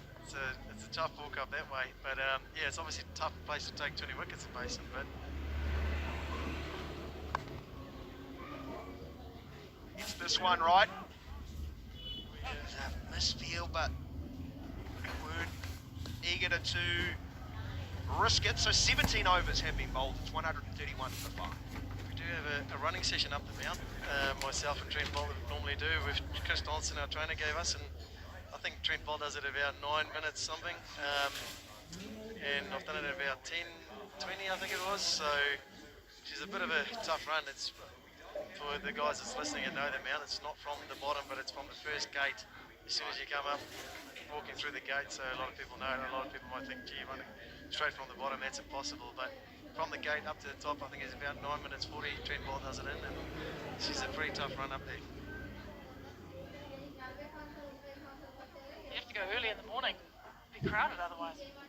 No, well, we sort of found that sometimes around 9 o'clock it's actually a right time. When it's real early morning, there's a lot of people out, and in the afternoon again, but 9 o'clock seems to be a okay time to go, but you sometimes obviously dodging a couple of people here and there, and a few people with a couple of babies where you have to slow down, then that 9 minutes 40 won't be 9 minutes 40, that's for sure. 9 minutes 40. Well, no wonder it's quiet at 9 a.m. People have jobs. You understand that, real jobs. True, but there's a lot of holiday goers around this place.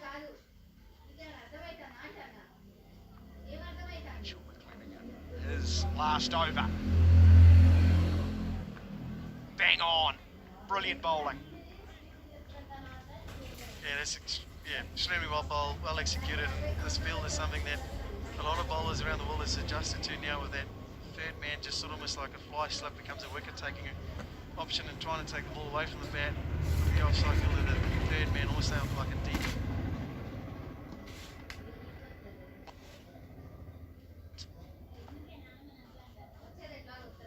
It makes it extremely hard for a batsman to obviously hit through the leg side of this field, but players are good to adapt these days too.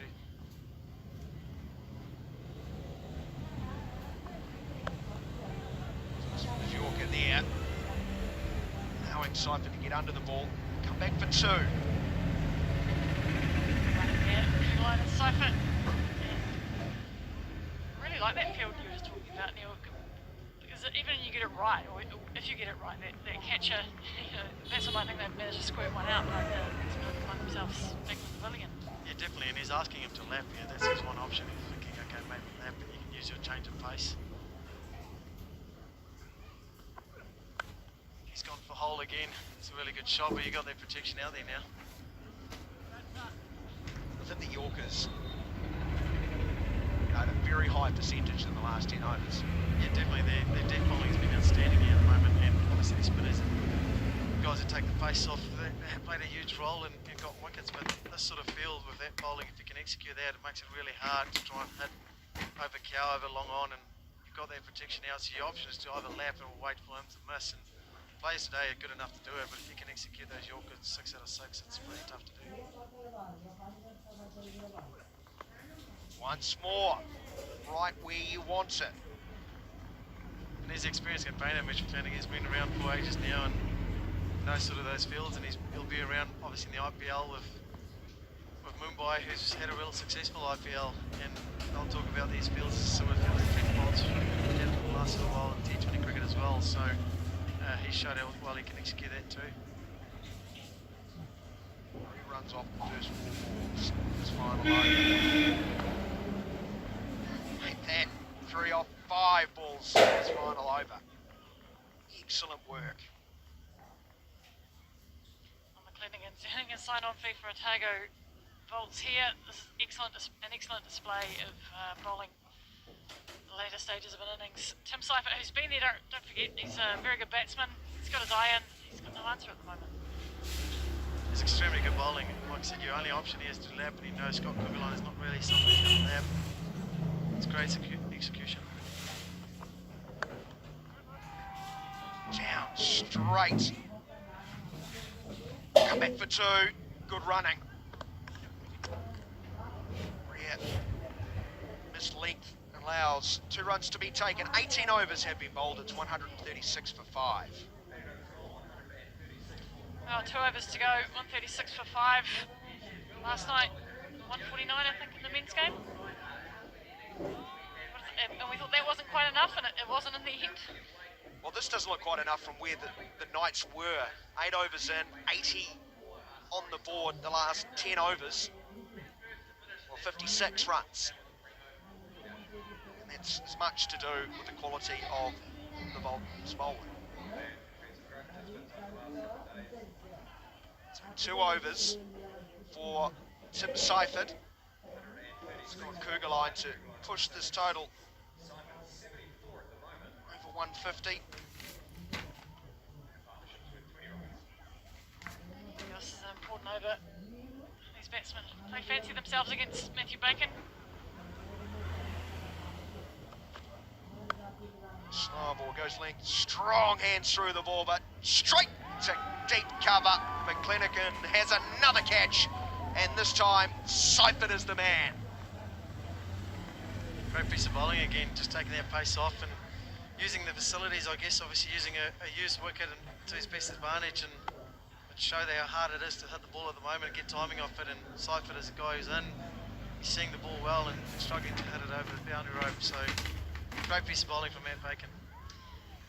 Yeah, Seifert departs for a well put together, 74 off 58.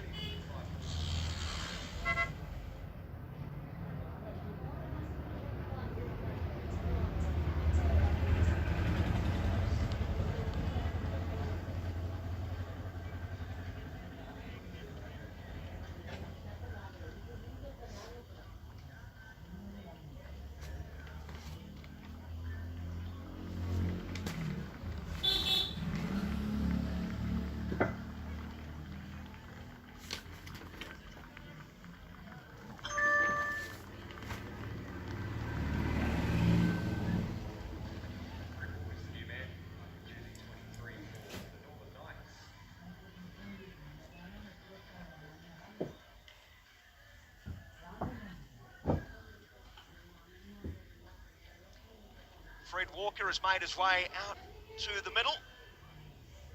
23 on his back. Wicket is Seifert. Kugelheim goes strong over long on and a long way over the fielder's head.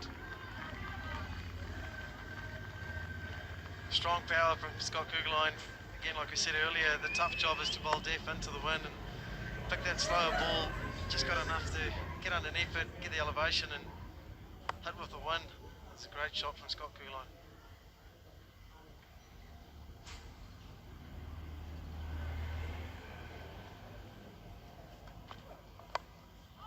This one's slicing out towards dead cover. Oh, nearly taken. A few of the Otago players thought McClenaghan had a hat-trick of catches. I just think he didn't quite get it early enough. He started off quick and then sort of seemed to need to find it again before he made that final lunging effort forward. Again, high up in the sky, as you said, Neil, hard to pick out of the lights. Yeah, just unfortunately fell short.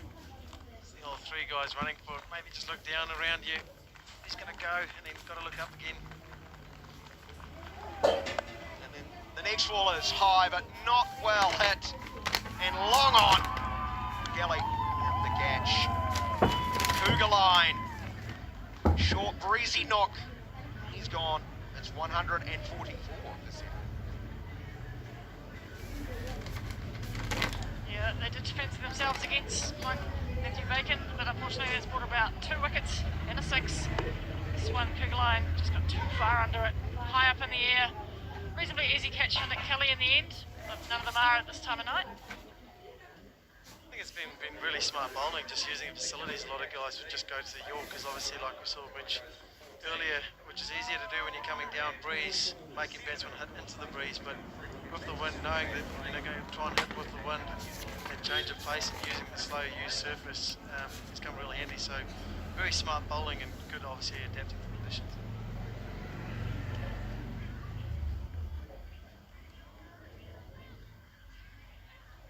44 for 7. Zach Gibson, latest to arrive.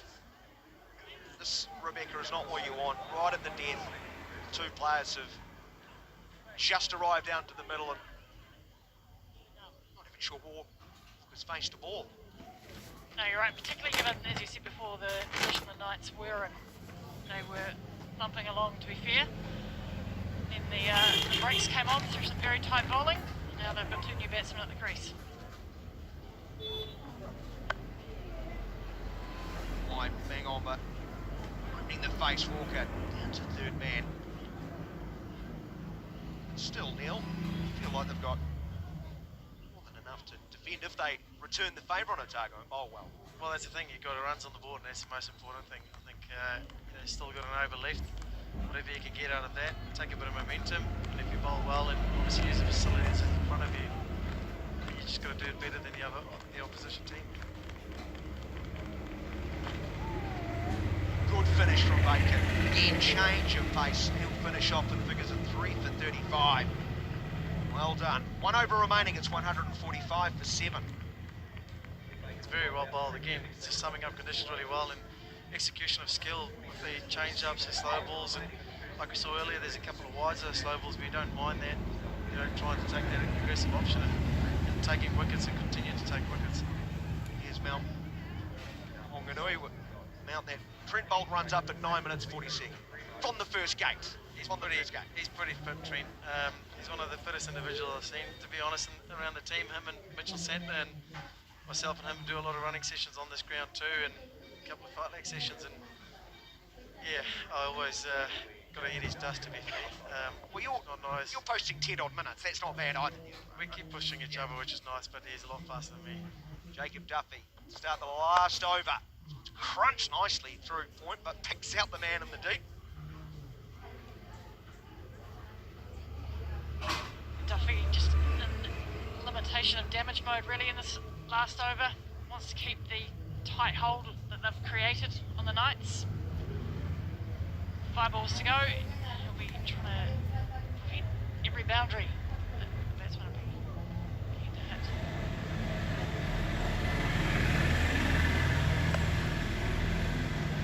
Struck by Gibson. Just one. Again, change of pace, and I think Norman District's bowlers will be sitting in the sheds looking at this and obviously taking that information from it, and knowing obviously when they come and bowl they'll probably be doing a lot of the same, and the same with the batsmen from Otago's. Guys will be sitting there thinking about that.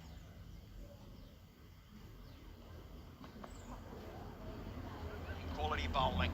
They're going to try and burgle a by. Might be tight. The throw hits the stumps. No, they won't go upstairs, so comfortably home. A bye. 147, so inching towards that 150. Neil, I'd like to ask you, take you back to your first season.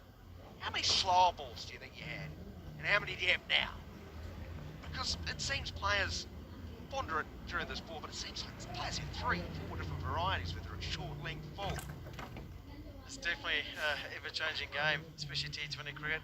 They're playing a miss. Jacob Duffy. Oh. Oh. That's why, that's a tight ball. I'd like to see this run out. Well, yeah. It's a long way out. That's odd. Was there an appeal? Yeah, I thought Duffy appealed for this. Duffy did appeal, but I think even Freddie was looking at it going, I'm going to run on, yeah, I'm on my bike. This one slicing away backward of point, long run for outfielders to get there in a unison. Keep it in the field of play. It's a good point you make about slow balls. Like you said, I mean, when I started, I think I had one. It was just a genuine off-cutter, and as the game evolved, you know, people started bowling back at the hand slow balls, and you know, a couple of different sort of options, and knuckleballs came to play, and it's a game where everyone seems to try and keep working on new variations. Duffy delivers one of his variations. They'll steal another bye because the throw from Winwood misses the timber. Especially in T20, because guys get so used to when you're just trying to bowl 6 Yorkers the whole time.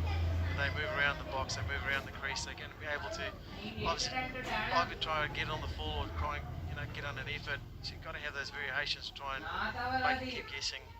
Only as good as we used to get them. Last ball of the innings. This one's hammered away to the deep. Throw is returned, so just 1 run to finish. And the Northern Knights will finish with a score of 153 for the loss of 7. Walker and Gibson 3 not out of the end, but the way the openers set this innings up, was looking like a score upwards of 200 was certainly on the cards. But they've adjusted well to the conditions, Rebecca Rolls, and they've pulled this one back. Yeah, well, Clark and Cypher did kick off well at the start, but unfortunately lost their way partway through the innings and have wound up on a score not too different from last night's one, which proved not that challenging for Wellington Firebirds to chase. But Bolts get a go. They've got some experience. Rutherford, Broome. It'll be a tight chase. Seifert played a nice hand at the top, didn't he? Yeah, very much. You played really well. Like again, the guy is in form of high of confidence at the moment, but I think that new ball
along with him, the veteran Neil Broom, who likewise will be very, very aggressive.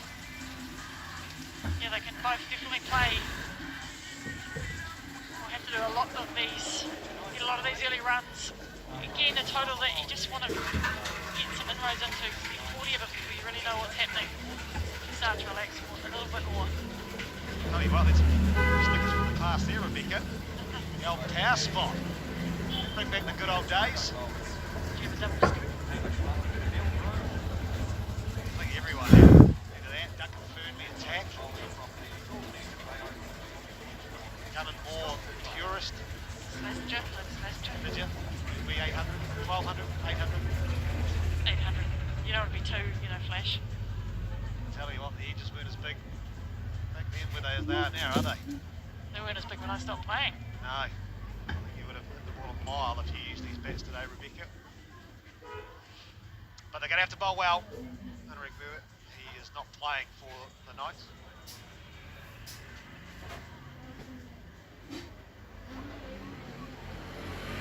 Scott Kugelline. Has to open the bowling, not surprising there. Brings a lot of skill and experience already for a young player.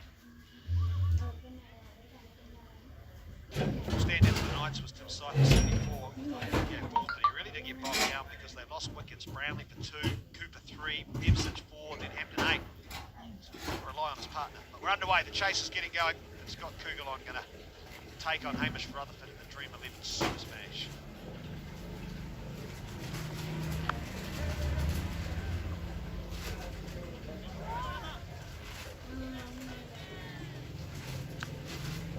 Oh, geez, going to hurt Tim Seifert. He's nearly batted 20 overs.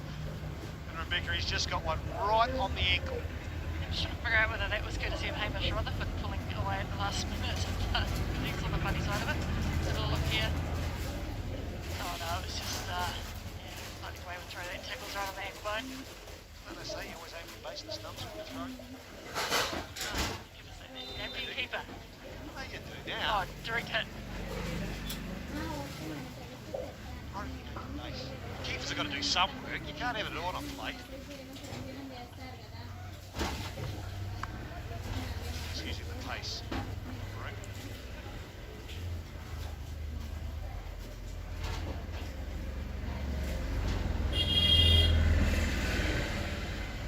You one of those ones with throws wasn't a good one. Would you give a clear? You that sort of keeper? Yeah, my friends who I played with still remind me of that these days actually, but I maintain it probably helped get us the World Cup. We had a couple of amazing run-outs from Helen Watson direct hits. Set the standard, don't you?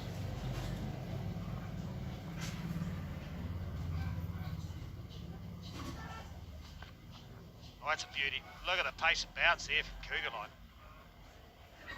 He's a handful, isn't he, with a new ball, particularly on a pitch like this, which looks good, but it may stick. And yeah, that was tricky. Just sailed past him that awkward length, and Neil Broom got interested, but then realised pretty quickly he had to drop his hands away. When you face Kugelline, I talk about it, I think I said last night, you try and use his pace, don't fight the pace. Get the ground too hard.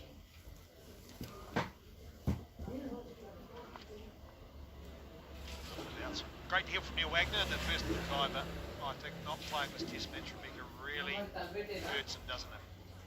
Oh, he's clearly someone who wants every single opportunity to get out of his cricketing career, and the Christchurch Test would be something he would really want to be a part of, particularly, if it's another win for New Zealand.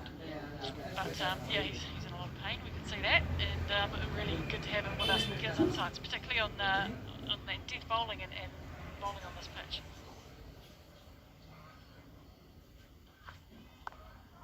That's a good length. I mean, when you look at the statistics, and you look at Tim Southey, 300 test wickets, Trent Bolt, 275, throw in Neil Wagner now close to 220, I think it is, round that mark. Neil Wagner's average is 26. And it was 31, 32. Tim Southey, I think I heard you guys talking on Sparks Sport, was up around 40 at one stage, now down to 28. Gee whiz, they've been an awesome trio, those three.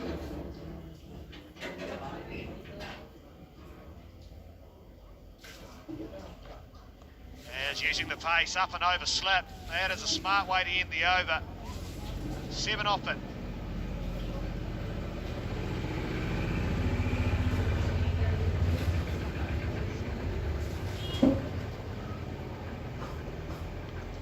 This is Neil Broom showing all his experience here, like you say, using the pace of Kugelline, not trying to muscle it.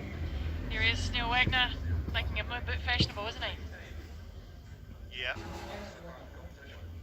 I did laugh when he said he had a spare set of boots. Man has got more sets of gloves, probably bats and boots than I've ever known in a cricketer. Bats, really? Oh, Neil loves his bats and he loves his gloves. I'd love to go into his garage one day. Just walk out. Just walk out. He's not going to chase you at the moment either, is he? Don't you back yourself to get away? Well, he gave the hit that he just run on the sand. You can't run on that. But another youngster, another quick bowler.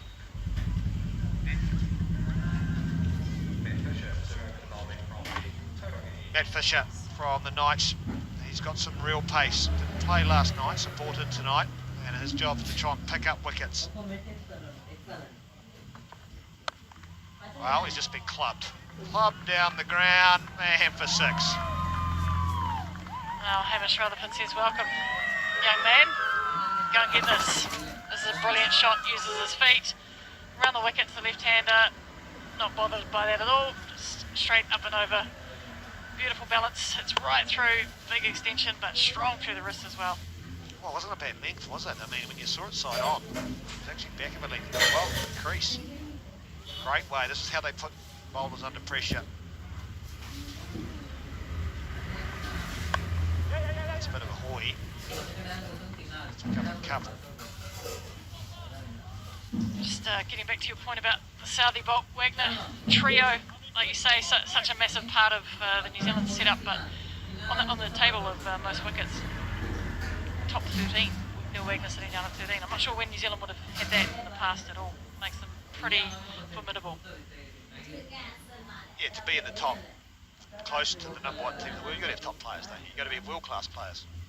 And players that are in world-class form, and throwing Jamieson now into the mix and what he's adding to their attack, especially in New Zealand conditions. The 4-seamers. Tom Latham doing brilliantly at the top of the order. And Captain Kane. Ross Taylor. I'd actually like to see them play Australia now. No idea. Just to play them now, especially with the addition of Jamieson. The key is that you've got to have a good spinner over in their conditions, but I'd love to play them here. No, I agree completely. It would be a very, very good game. And hopefully it can happen soon. And that man there, big shoes to fill. I think he's in size 9, but in reality, Matt Henry's been brought into the squad. But yeah, Neil Wagner will be sorely missed.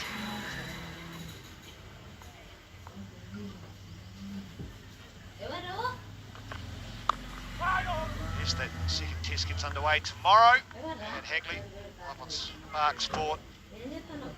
The team, all the coverage, beautiful ground, 2 New Zealand's premier grounds for this test series.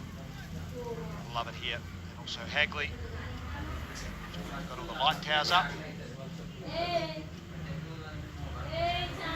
Not under lights though. Super Smash game will be the debut for them. It'll be live on Spark Sport. Thicky edge, no slip in place, no third man in place.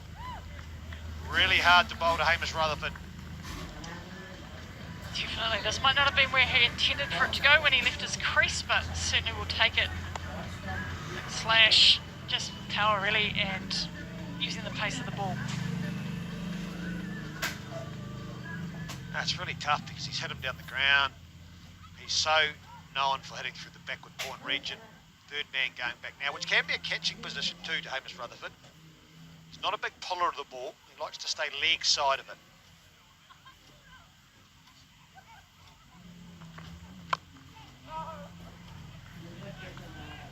Holding his nerve, Fisher.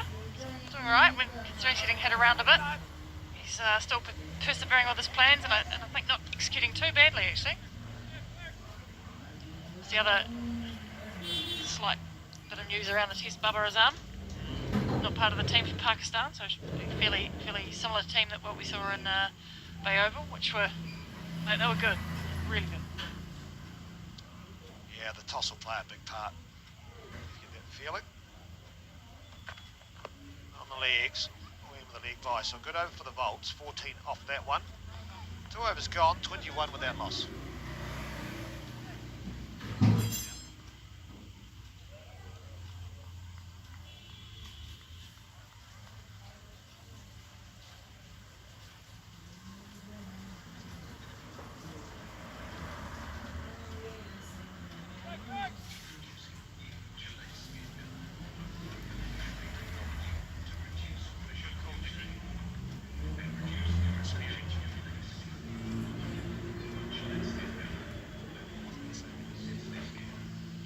Kugelon going to continue on. Hamish Rutherford looking like he wants to be positively set out to the middle and got the earpiece on. Dean Brownlee, good evening, Dean. How you going? Good, thanks, guys. How are you? Yeah, good, thanks. Well, no longer the skipper's armband on. You must be a bit more relaxed in the outfield and running around.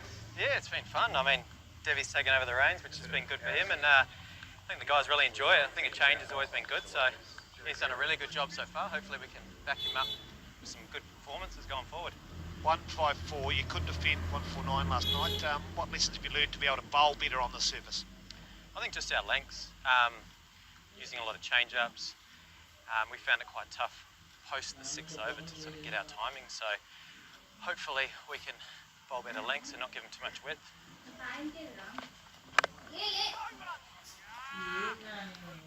Yeah, if we can take a few wickets up front, top 6, I think that goes a long way. They've got a long batting lineup, so gone with Kugi and Matt Fisher to hopefully get a couple of early wickets and put some pressure on them and hopefully squeeze later on in the innings. Then Rebecca rolls here. Looks like that's working. What's your bet on Devsich bowling himself tonight? I'm not a betting man, but I think with two spinners, I think he might not have to, but if spin's doing the trick, he might be the third option for us. Oh, that's a good bouncer. Good bouncer. Question on Anton Devsich, Dean. Have you ever seen him smile? Do you have to pick him up and turn him up the other way?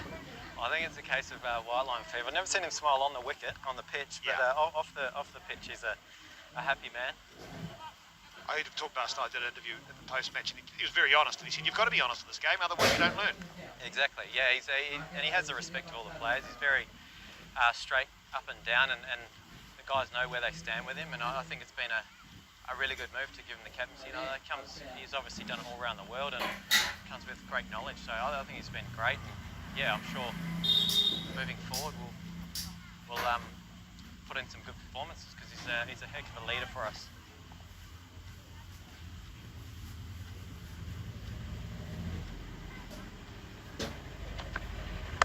Slav all that time, and it wasn't so much width, but just to be able to free the hands rather than cut the bounces and a boundary and a needed one.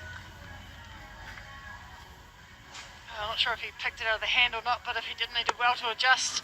Almost walking shot, wasn't it? Just the feet next to each other, but just swung through, trusted his eye, and over the cover, field 4.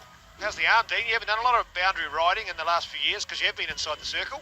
Yeah, it was a bit of a change. Obviously, as captain, usually mid-off or cover and talking to the bowlers, but yeah, it was a bit of a shock. I played a few one-days, which got some load under my shoulder, but yeah, I was quickly thrown to the positions where the ball was least likely to go, so that was always nice. What sort of pace is Kugelon from your eye? What do you think?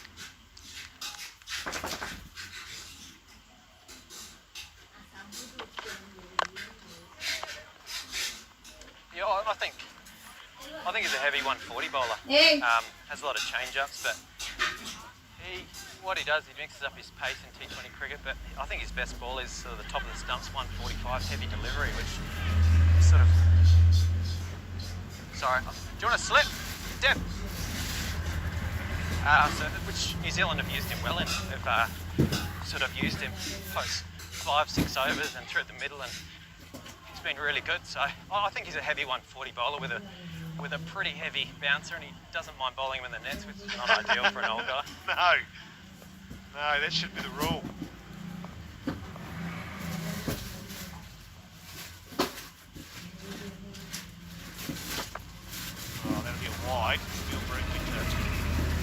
but yeah, you don't want that in the nets, do you? I mean, keep that for the younger guys.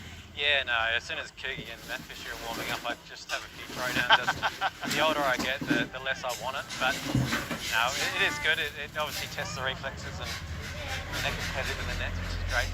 If you want to face some quick stuff, then you get in and face the music, which is always good for the middle. If you don't have to do that when the New Zealand boys are back, you've got Wagner, Holt, Southey. Yeah, that's a throwdown day, that one. Absolutely. Yeah.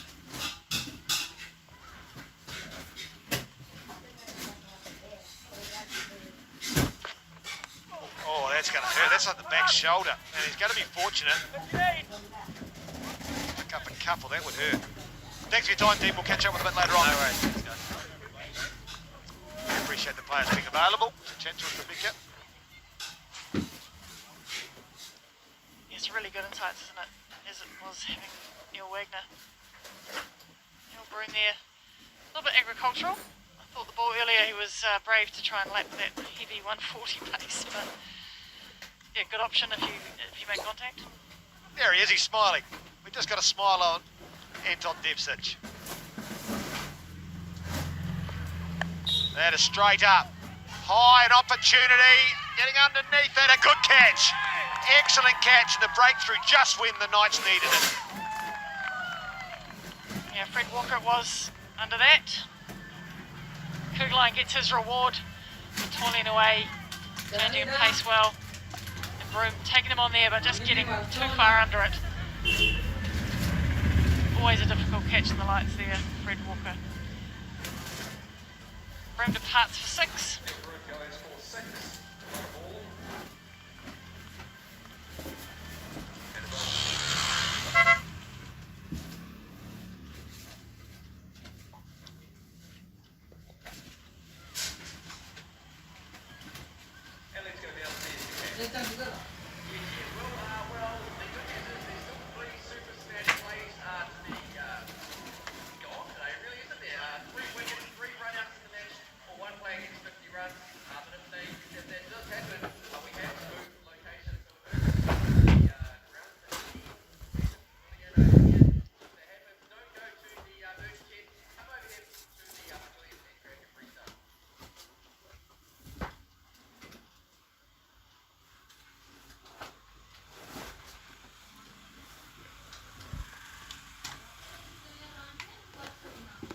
Johnson, the new batsman for the Otago Bolts.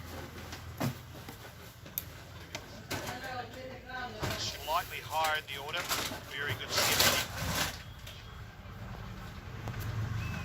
Against the Aces in game 1. 7-6, I think, and 1-4. Some 42 deliveries, it's pretty rapid. And what was the difference? 44 deliveries, sorry, what was the difference in that game, really?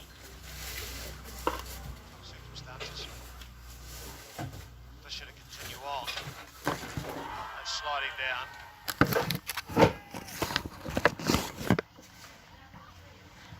It was never out, was it? But exciting when you hit the pads. No, interesting from Neil Broom.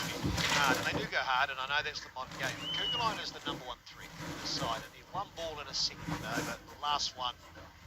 Yeah, I know you want to make a statement, you're at 6, but if you get through that, you're unscathed. You're still going at 10 and over, just under.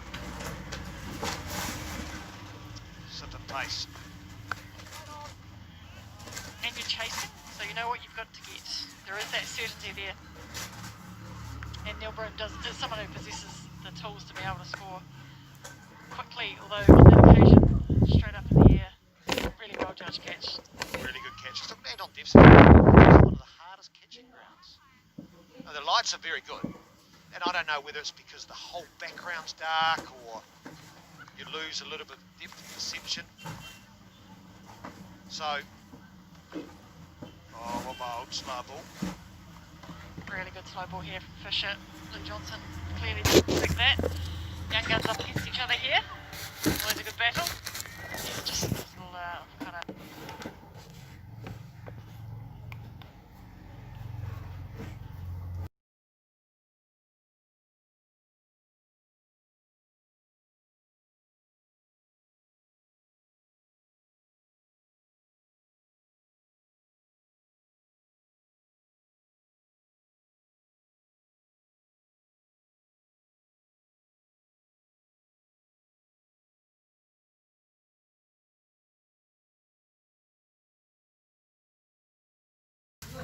stadiums where they've got grandstands and often they'd lit up. We got a little bit of tap, but he's even then held his own, held his nerve, and I think it's been a good call to bring it back for this over. Third man coming up, fine leg going back. It's good egg, so I just about wonder whether the short ball's on. This is actually, he had 3 or 4 dots in that first game, that 70, and he got a bouncer and he hit it for 6. No, full, fast down leg. For the bluff. Right idea, I think. Just obviously execution didn't quite go his way. Might have cleaned him out. Bouncer now, is it? Yeah, just asking the skipper, what do you reckon? Bumper. I reckon I read the lip read then bumper. Here we go. Yep, that was the bumper. It's a good one too, followed him. Made it difficult to get himself settled or in a position to make a shot, play a shot, and then in the end just kept rising. It's been close to wide. Over the helmet. Very close, so at the moment captain very much involved in the decision making for each delivery.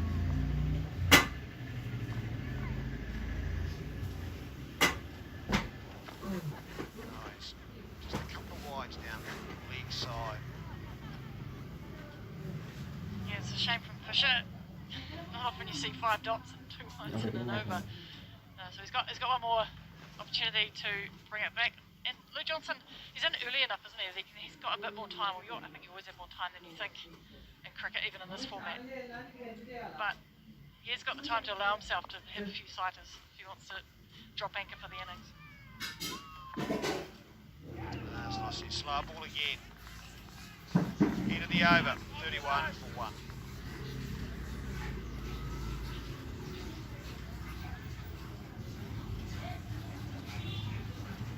7.69 the required run rate. Cautious start from the districts, you could say. Total probably, I'm going to say again, as I did last night, 10 or 15 under what they probably wanted, so to bowl well.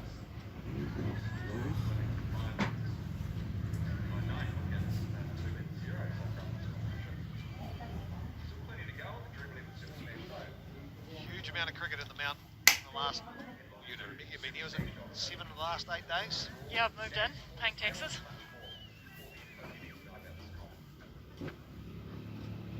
It's been great though, and I mean, whilst there's been a few bits and pieces of weather around, it's actually not come to as much as it was ever forecast to, so excellent place. Well, this just shows the plan here from Anton Devson's Cougar line, 3 up front. Oh, that flew, was it a catch? It would have been an absolute ripper. This is an amazing shot by Rutherford, just squeezed it out, just sat down on it, just scooped it over. Not quite going to hand, it would have been a ripper, but no one ever in the money to stop that from being a boundary. No, when I say it wasn't a catch, it wasn't a catch. It was nearly a brilliant opportunity. Kenny Clark, back to the point, he showed last night he's a very good fieldsman. That was high.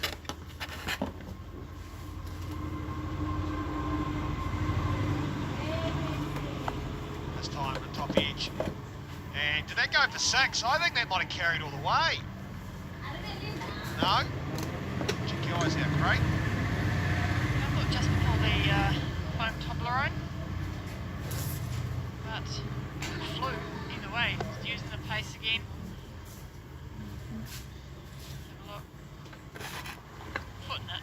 Yeah, the opposite side. I mean, if someone's going to give you 145 k's, well, as a batsman, you might as well just use that pace. So far, the extra pace in the third over, Cougar line working in the Bolts' favour. Absolutely, and there's Devsich saying to him, "You're my premier bowler. Get me some wickets." Yeah, they win the game, and he learned that last night. You got to get wickets up front. You got to put pressure on. He doesn't at the moment. It's not about the 18th, 19th, 20th over.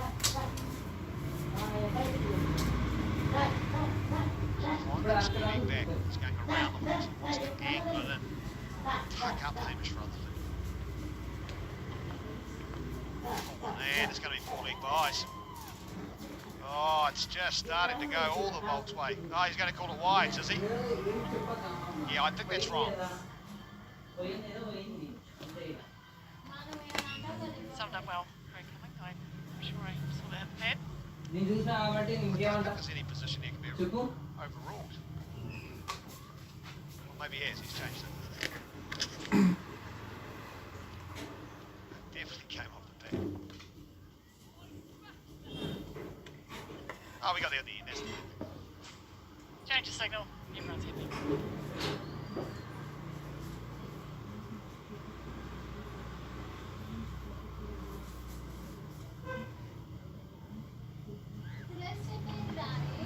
Oh, bang! Up and over. That is an absolute ripper from Hamish Rutherford. This is a brilliant shot. Really good positivity from Rutherford here. He knows what Kugeline's trying to do, just uses the pace, gets up and under it. And that kid in the grey hoodie thought he had a sniff, but then thought better of it. On 1 foot. He's using the old power spot stickers. Well, that hit the power spotter right. Tell you what, he was brought back for another over. Kugelline, 4-4-4-6. A few fanboys in the changing room there. The old jump out of the road, whack it over backward point, cross seamer again. Bowlers are loving it for the Bolts. Back over the wicket. Oh, the ramp, even better. Just some delicate touch too from Hamish Rutherford. This is an exhibition of batsmanship. Oh, and is it a little demoralising for a bowler? Particularly one of Kugeline's quality. Just gets underneath it. You've such good hand-eye coordination to play that shot. What he's asking is that 2 bounces for the over. He's having a bit of a chat squirting. I don't think it was. I think it was just below the back shoulder. Yep. It was on his tiptoes. Yeah, probably. But at that speed, who would see it? Not me. No. 2 off the over. And it would be up and over. That's another one. 26 off the over. In 2016. And that must have been close to being up and over the shoulder. End of the over. 57 for 1. So we talk about this game being one where 1 over can make a difference, and that was the over for the Sparks. Surely, it was a game of margins. It was so nearly a catch for Seifert. That was quick. That looked quick. That looked like an angry bowler. 1805. A cheeky batsman. Hamish Brothers having a conversation there about the second bouncer, because in the first game against the Aces, we got out what he thought was off the second bounce for the over.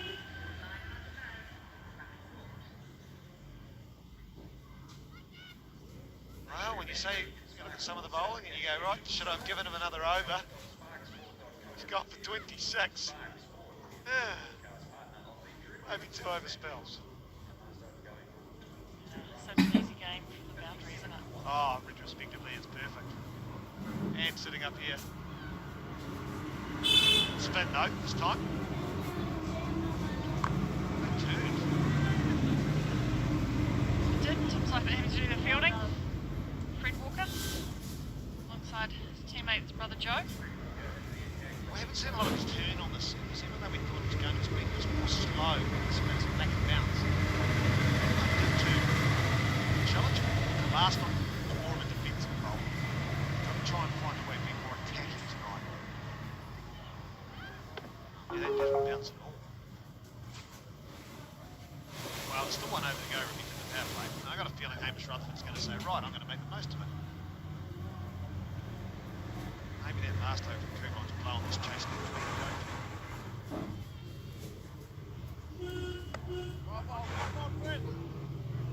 It absolutely has. And Anthony Clark is usually immaculate in the field, leaves that one behind. We're talking about, you know, really making inroads into a total early. That's exactly what's happened here. We're not even out of the power play already. The runs required under 100. Makes such a difference. You can afford to either face a few dot balls or even lose a wicket. chance. Brownlee, Dean Brownlee actually spoke to us today. Actually found after 6 overs. It's starting to stick a bit. And I'm not saying there's dew around, but there's a bit more moisture around in the air, and we've had rain during the day. I think the surface might have a bit more skid in it tonight.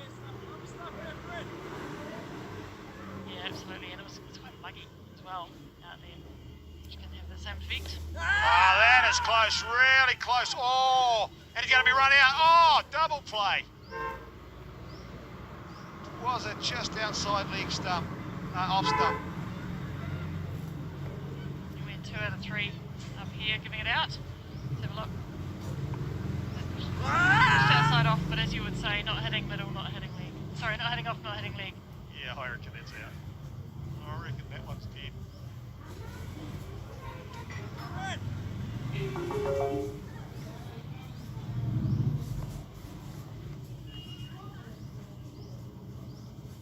Reverse sweep. Oh, he plays that really well. Keep an eye on that. It's not a under pressure shot, and it's a good way to pick up the first boundary off the left arm spinner.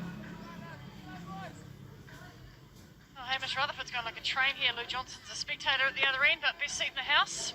Reverse sweep. Very hard shot to play the best of times, but Hamish Rutherford, no problem here. Oh, what's Lou Johnson? Well, he's seen how easy Getting it on the left-handed act. is. Yeah, he's seen how easy left-handed is. Good old try it myself.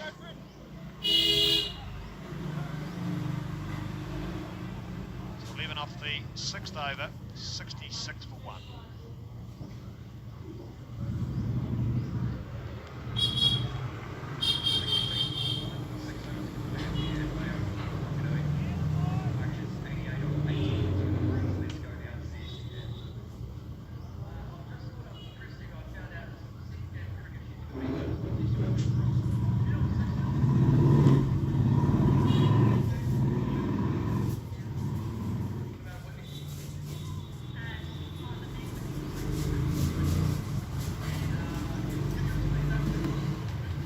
Runs an over through 6, 66 for 1. Thanks at large to Hamish Rutherford.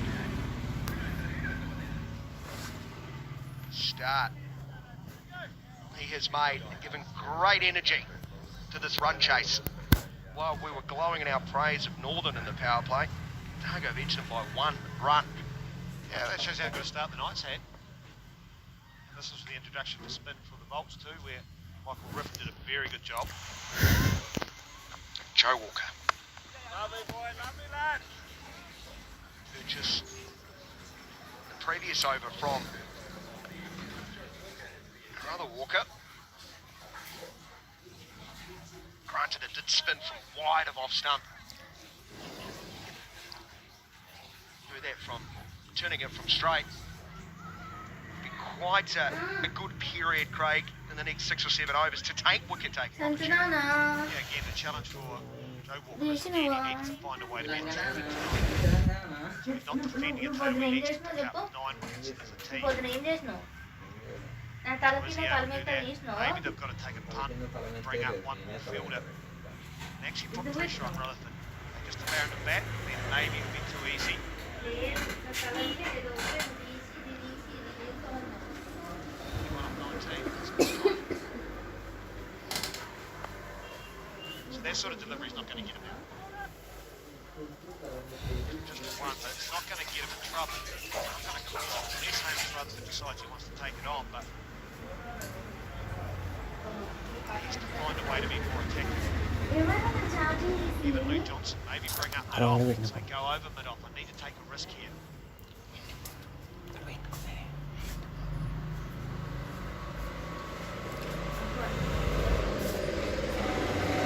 Game within a game there, I think. Yeah, deliberately pulled. Yeah, but it's good for the batsman because he's got 2 backward points to an off-spinner. Now, normally an off-spinner doesn't like to operate with 2 backward points because they're worried about the reverse. He actually doesn't hit it on the ground, he'll get up and underneath, so he's not worried about it. What he's done is created all the space on the leg side. And clearly the bowler just by then ran in and thought he's going to reverse swing. As soon as the bowler swings, that is about to bowl. So it's a real game within a game. Now that they've changed the field. And one of those 2 backward points now pushing out to the point boundary. Jason Waits. He's beaten outside of off stump. probably there to reverse swing. Tim Seifert just said that too. It's a more scratchy beginning. There. Finish reverse swing from Johnson. Side and out, through extra cover, out to the fence for 4. Well, we've seen many a good cricket shot in this ground in the last 7 days, and I reckon this one is right up there. Look at this. Just the poise. Inside out over cover. It is the toughest shot to play. Oh, you feel good though when you pull it off. I don't know. Wouldn't know. It's good to watch.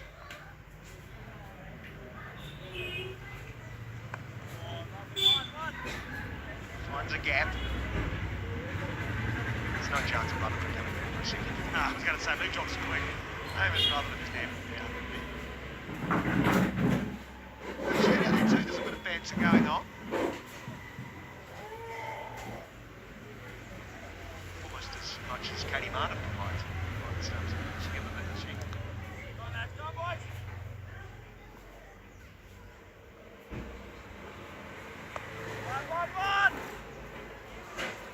Got one, they will turn and come for 2.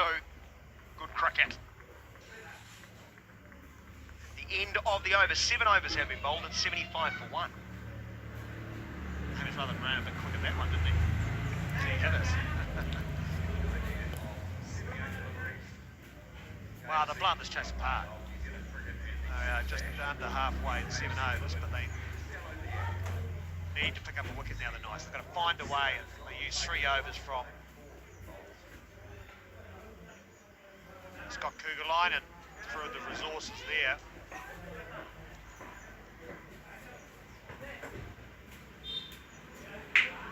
Message being sent, no doubt, with new gloves, a towel. Otago in very good position, thanks to Rutherford. 79 runs needed, 78 balls remaining. Tick just over 6 and over. Incredibly manageable from here with 9 wickets still in hand. And finding wickets really has been a problem for the Knights so far in this competition. 200 odd. CD scored first up against them. Worker got 70 on, Bracewell finished hard hit 55 off 25 balls.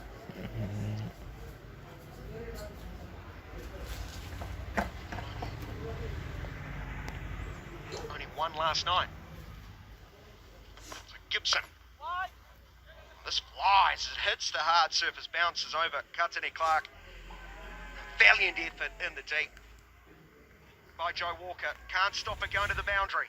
A couple of things. This shows the pace of the pitch is still there. It's the benefit of being able to squeeze the ball into the wicket block. Get that extra bounce. And to do that, you've actually hit it nice and late. It's very fast hands, Luke Johnson. And that was one of the benefits. And now 17 off 15 up to be none off 6.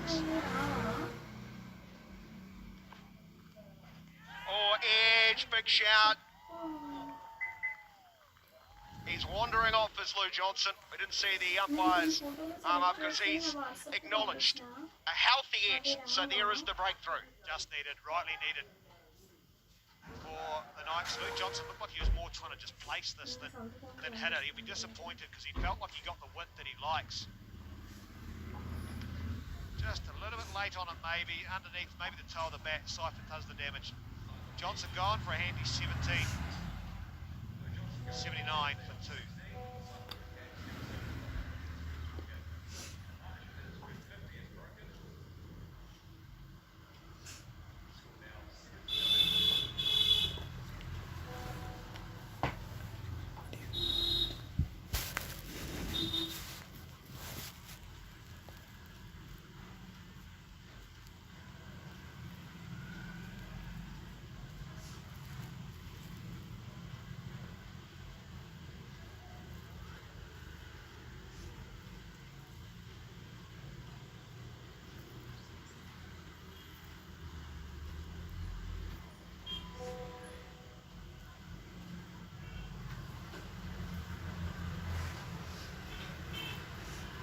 Nick Kelly arrives out of the middle alongside Hamish Rutherford, batting at number 4. Mustachioed brothers.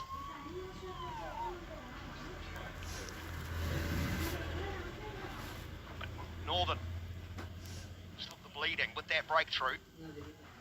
Well, it's very similar to the Northern innings, Daniel, isn't it? I mean, they flyer in the first 8 overs, they were 83 without loss, and then they lost 2 wickets.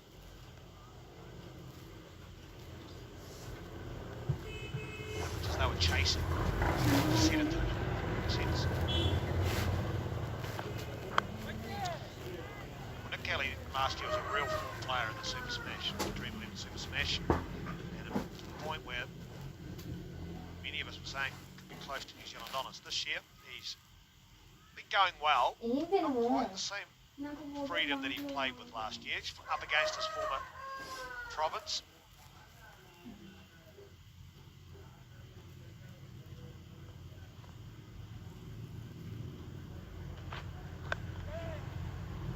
Tidy looking stroke, won't beat mid-on, who's around quickly to field. Yeah, model of consistency last summer, I think 450s, tick under 400 runs.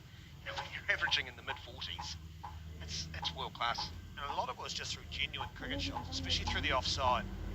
And then when the spinners come on, he's very good, proactive, and sweep hard and flat in front of square, he can get up and under.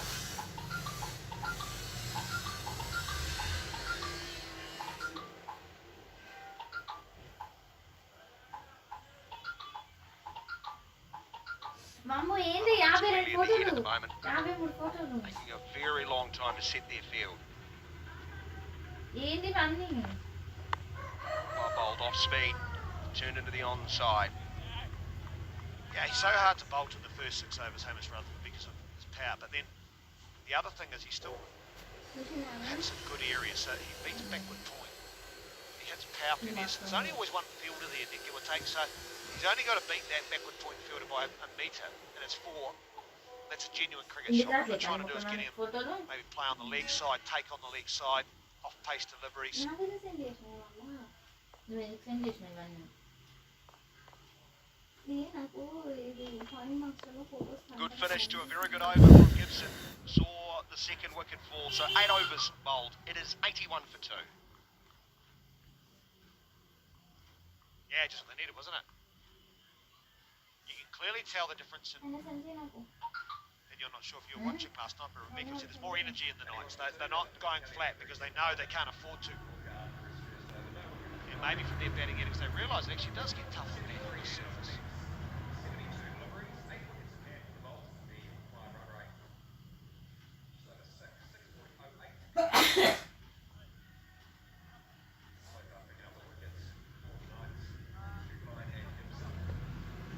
Score of 81 for 2, dominated by Hamish Rutherford. 45 of just 22 balls.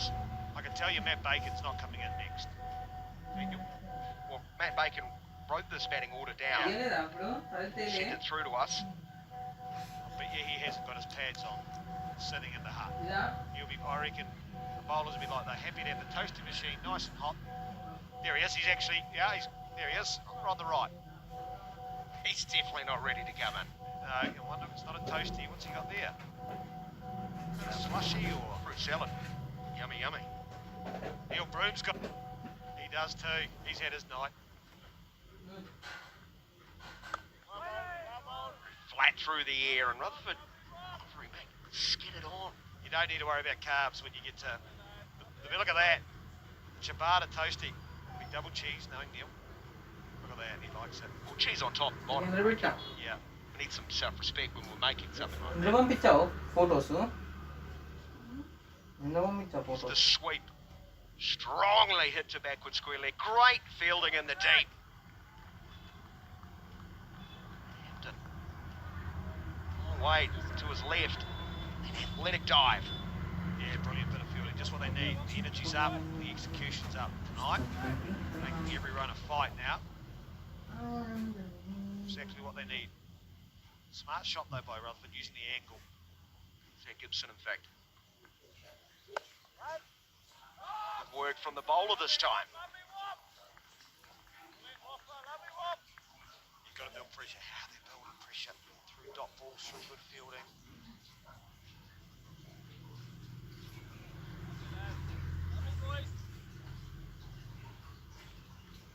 The keeper's happy. Rutherford tries to go inside out. Side edge. Okay, that's what you want to see.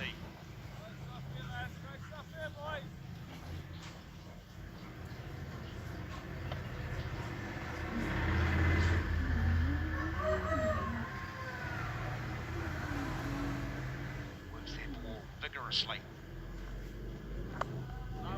Much quicker, but Rutherford. Panic. He accumulates another.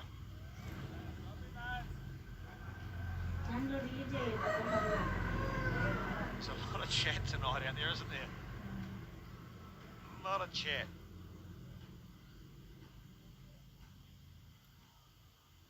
Detecting a lot of commentary.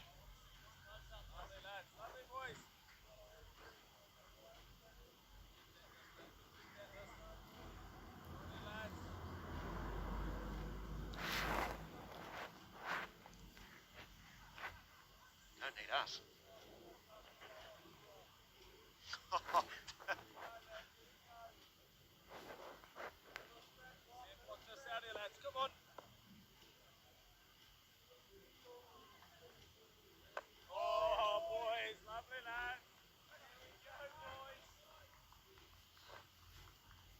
Great stuff to end the over. Plenty of chat.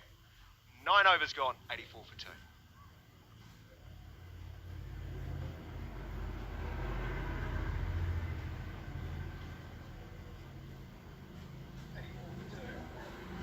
Anton Devson's asking if they can change the ball. Well, you can. Yes, you can. I don't think the state's still pretty shiny. Changes condition. The challenge here is the seam. It's the seam getting wet. So it's actually not the white part of the ball. And obviously that's the bit that you hold on to. From a batting point of view, you don't mind it getting a bit damp. It skids off. It doesn't grip into the surface. 84 for 2, chasing 154. Start of the 10th over. Gibson with the important breakthrough in his previous over.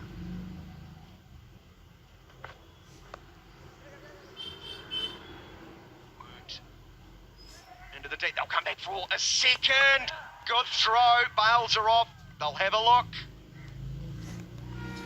I think Siphon's that excited. Do we have a review or a run out? I reckon Hamish Rutherford's a little bit concerned. Stand by, guys. Loading it up.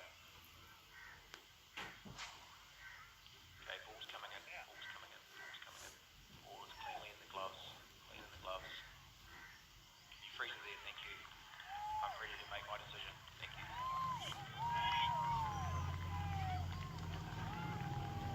Yes, Cootsy is the shout.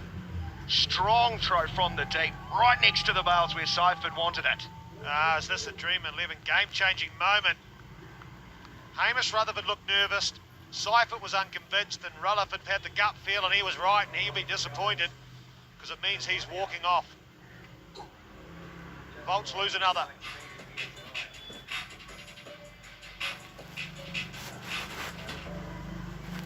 Love to see a replay of this. I think there's a slight hesitation as he turns for a second.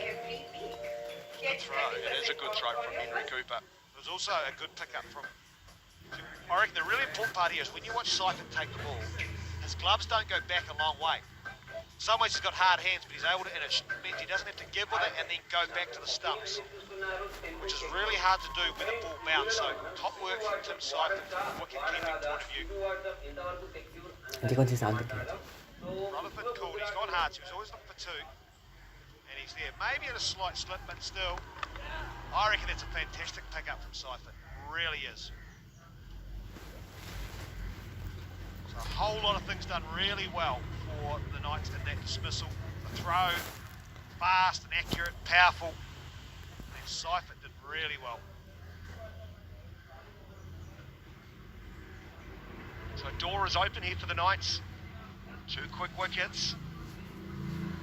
The tails are up. The energy is there. The chat's there, Craig. That's not an easy pickup. That is beautiful work from Tim Seifert.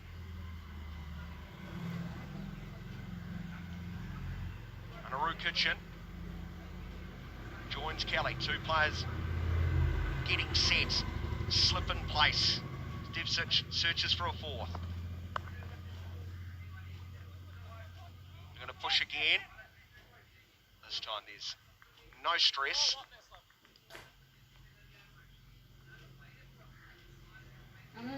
Rutherford, sparkling knock, especially in that power play. Well, there's two games going on here, isn't it? There's the power play, the first 6 overs was the batters game. And then after that,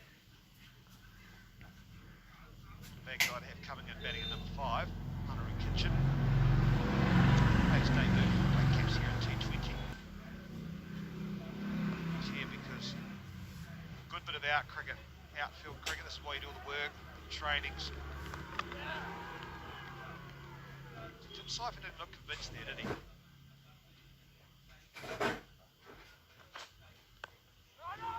That was the call. Better get back, Kelly. So I get a feeling maybe the talk might go up even more, Daniel, now from the Knights. It was pretty chirpy last over. I reckon it's going to go up another level. Expect nothing less. Oh, the verbal jousting started at commentary with Henry Cooper up here. I did it. Said he's very much looking forward to seeing his old mate Nick Kelly. Yeah, that's right. Yep, because he played here in the 7th season. He did. Slashing strike through the offside, but picks out the field. This tends to happen, doesn't it, Craig? You lose a couple of wickets and you hit a couple out of the middle, but you pick out the field. Yeah, I mean, when you look at the players that moved, I mean, Finn Allen just gone to Wellington. Gone whoosh in the Super Smash. Picked up the Dream 11 game changer till the last 3 games. And Nick Kelly last year moved down to Otago. Fresh starts, but didn't help him. Nick Kelly's always been a good player. Kitchen calls him through.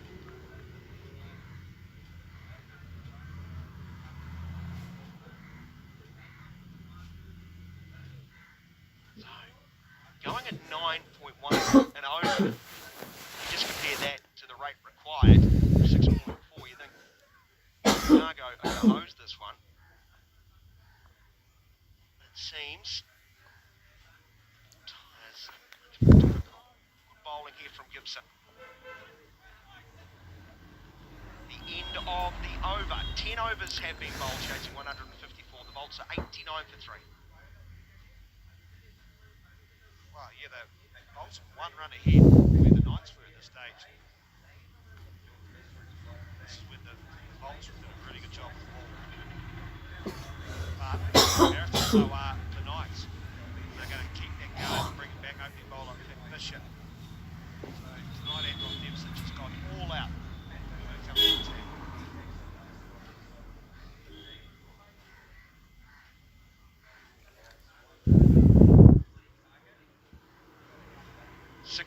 Runs of 60 balls, the equation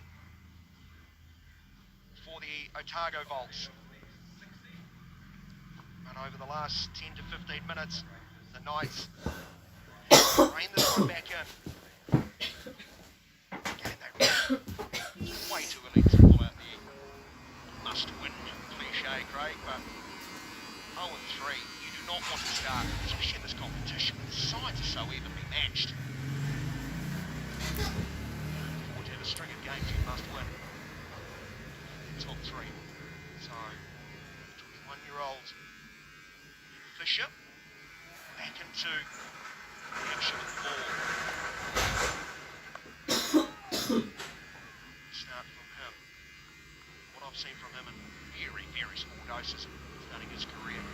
4 or 5 very good balls. His tendency to relieve the pressure. Yeah, I think he got injured. Debuted last year in this format. It wasn't easy. Pick up an injury. It's a tough game, isn't it? It's a long time. Let alone a young, fast, he's trying to just make his way. It's well bowled. So at the moment I think it's different. First delivery. It's a little bit like his back face closed. It's not a tick ball session, so don't worry, I'm not going to bore you. But he was able to hit those balls cleanly. Now, that one there. Last year, I reckon he would have could hit that before. It's amazing how confidence, form, a bit of rhythm, he'll find it. Good player. At the moment, it's just not quite as easy maybe as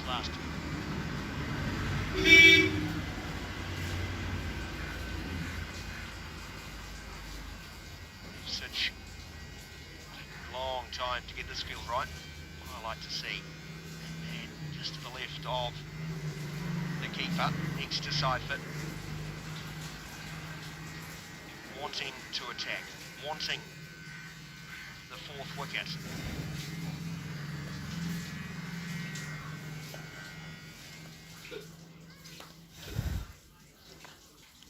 Well, here's a shout and a wicket, and there it is. Not to slip, regulation taken by the keeper, and Kitchen the latest to fall. Wow, gee whiz, this game's flipping on its head. It really is. Kitchen, you can say it's there, but the intention of just wanting to go at one pace, that's flat out, has brought the Knights back in the game. Kitchen gone for 3. The Volts, 94-4.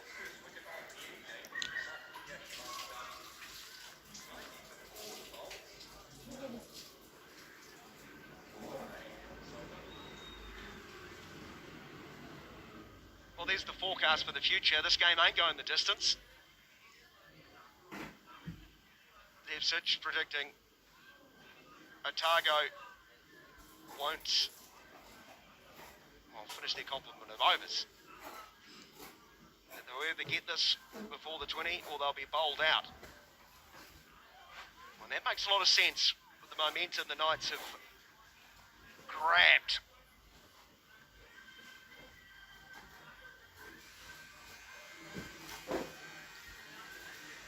$90 for 4 in the 11th over. Fisher has his first. Sure, there's a few nerves in the Volts changing room, but the new man, Renwick, keeper, has had a good look at the surface throughout the first innings. Well, he bats, came open in the one day as bats 3. He is a batsman keeper. Last year the Volts played with Max Chew, played with Max Fisher in the New Zealand under-19s 2 years ago. Get a single towards the mid-on. An optimistic shout have hit them, and he played as a keeper. He's a genuine keeper. One of the best young clubmen going around, or the best going around. This is what this game's about. Sometimes loading the batting, still got Phillips to come, but the Knights have done so many things that Anton Devs has said. What a great response we've heard over the speakers, but he said this game ain't going 20 overs. They either get the run to win.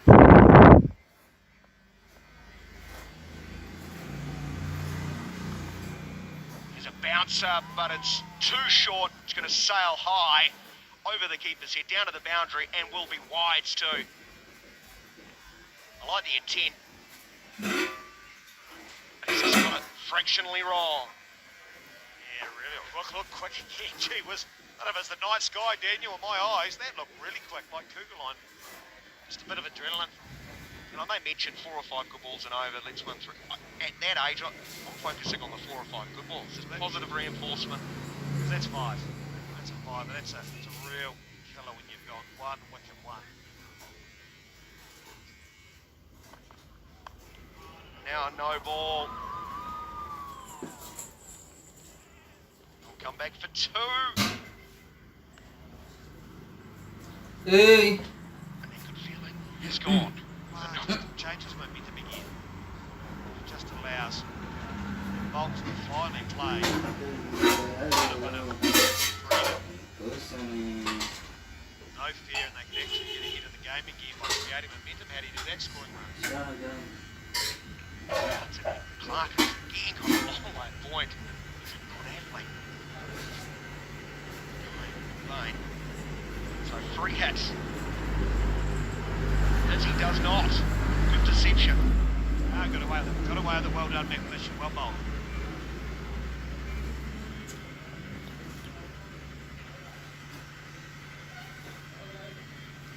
Kept it well tonight. And that's the difference. With a bit of experience, he knows this is the way you're going to win this game. He knows it's not going to go 20 overs. I think he knew that from the beginning, did he not? With Yeah, he going to Kugelheim.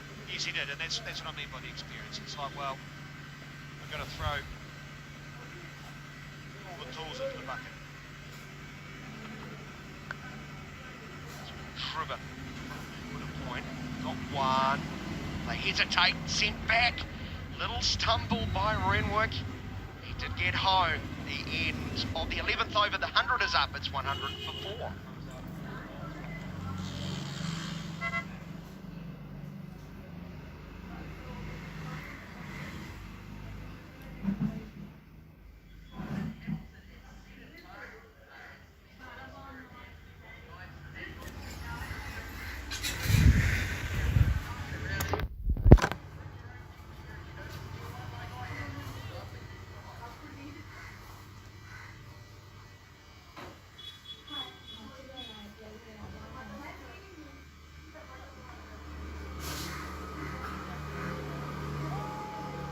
Look at the card, 11 overs into this run chase. 49 to Rutherford off 28 before he was run out. Good throw from Cooper, better pick up from Seifert. Keenock so far. Spin, back into the attack. Got Walter starts. Walker into his third over, he's gone for just 12.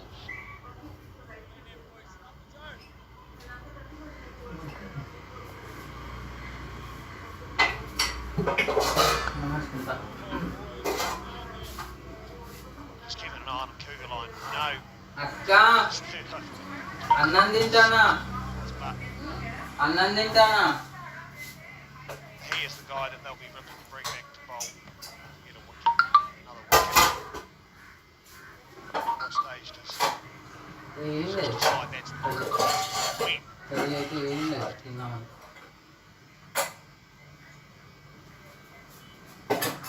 పచ్చళ్ళలో ఏ పచ్చడి బాగుంది ఉసిరి పచ్చడి బాగుంది Fluid looking drive by Renwick.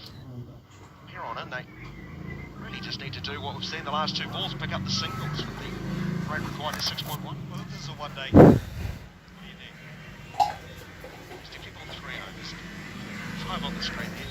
He did just take himself off and said, no, we're only having a 5 ball over. Well, I think if he had, he would have said, let's just have a 2 over and spell and let's take the whole third over out of play. Mummy అన్నం తింటానా So he's not just going to take off one ball. అక్క You win 26. Mummy వెళ్తాను అక్క ఏమో ఏమో కావాలంటదా 1 over. తొందరగా The opportunity to bowl. అక్క తొందరగా వెళ్ళు అరే ఏంటిది మమ్మీ తొందర వెళ్తాను వెళ్ళు అర్జెంట్ అంట Bowl the 6th ball. అక్క Opportunity to go to 6-6 at Uni Oval. అక్క మమ్మీ వెళ్తాను వెళ్ళు Dev Six, we know all about that. Yeah, well, the difference between myself and TV is I'm running it. She started the over, Chris Gaffney was up for it. He said, oh no, you bombed. అదే I said, I have to. Okay We had an injury. He said, if you don't get him out first ball, you're in trouble. And I said, no, first ball went over the side screen, I went, I'm in trouble. I then went round I actually thought about bowling a wide down leg and trying to keep his gloves and let them run a wide by. Get him off strike. Oh, outside edge, takes it past Walker. Down towards the fence and he can't overhaul it. Not in control, but Kelly does not care. A 4 to end the 12th over, it's 108 for 4. And so I went round the wicket for the last delivery. Good as backup. You would have played well. You don't want to hear that from the commentator. No, you just opened the batting with him, yeah. But we both knew he was right. So I ran him with my 6th ball of the over. And tears in your eyes. Well, I had a slow ball that would turn into Jacob Gorham. I thought about bowling the wide down leg and I just bowled this wide one. And he swung for the hills and he nicked it, got caught behind. So I've run down the pitch, giving him the finger to go to the judge. You know where to go, son.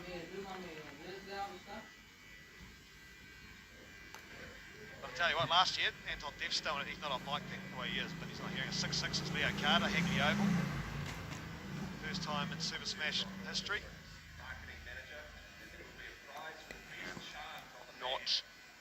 Not the club you want to be part of. No, to be fair, the boundary he was getting hit to was about 55 metres. Walker back into the attack. Jacob Warren wouldn't have just cleared the road. In off that large blade of his. Well, it was a stupid call because I was captain and you should never bowl. Do you need a couch? I was alright, I got him out. Last I lap. mean now, because I think she's scars. The old saying, he who laughs last, Daniel, laughs longest. 1 for 30, good day out. Never ever bolt him again. Cracking looking towel. Jenny Oval's not a big ground. University of Otago Oval now, it's not a big ground as it is. It looked tiny at about the third and fourth ball.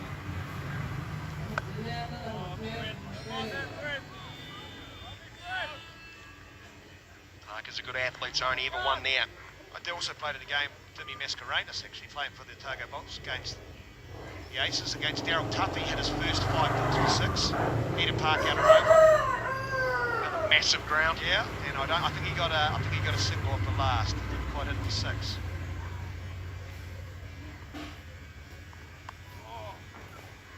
Oh, the bridge. It's not what the Knights needed. Theatrical dive, whiffed on it, and a boundary. I actually don't think it's great bowling. It's just too short and too fast. So it's actually allowed Renwood to get the full face on it. Yeah, that's disappointing. Go back to the delivery. You want to get him driving. Get him getting down the ground.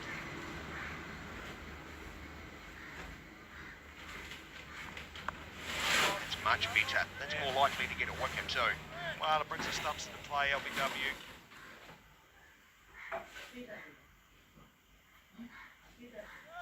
That's what they need. 5.5 runs. Required for the Bolts.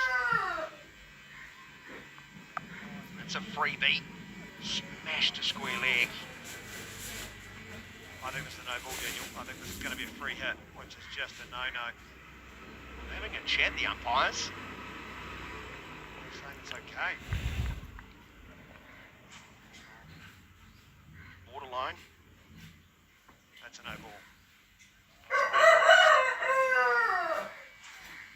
Spinners do tend to burgle a few of those though, don't they? Doesn't have to be dangerous. Rule. Full toss, hit straight to extra cover though. 13 overs gone. Craig's departing because Jacob Orham's given him a call. Just to reminisce. So 13 overs gone, 115 for 4.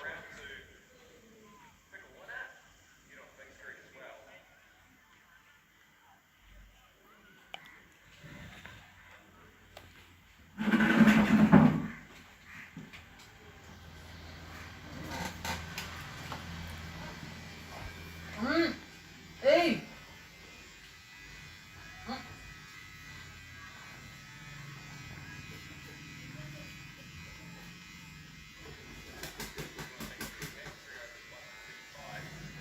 Cougar Line will return for his 4th and final over. 115 for the loss of 4.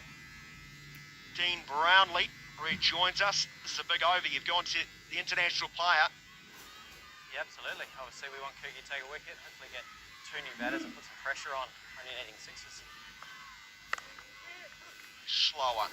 Push through the cover region. 2 is a call. They've got 1. Saunter back for a second. Gee, how grumpy was Cougar Line after his 3rd over?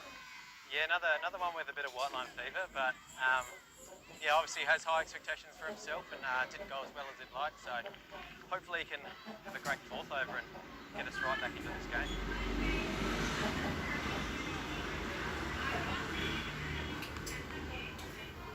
Plenty of check, good energy from the Knights in the field.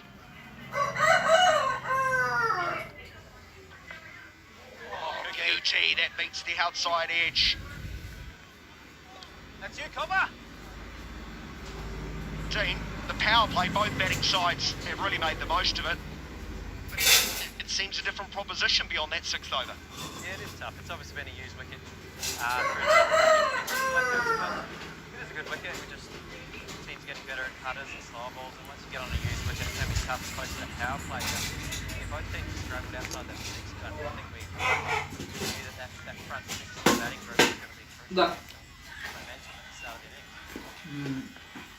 So short, oh, it's gone over the head of the keeper, down to the fence for 4, on another wide, signalled, so 5 runs. Well, that's a bit of a gut punch, Dean.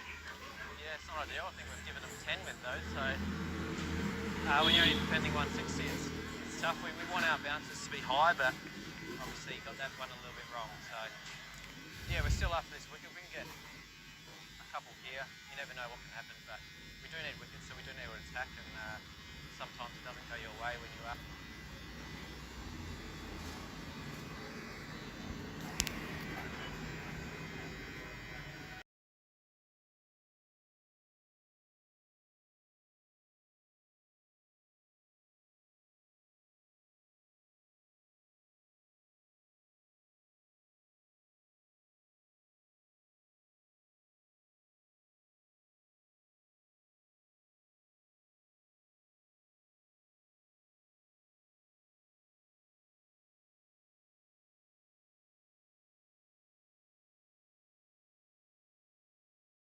I guess that top of the stumps that we talked about for most people is really important for him.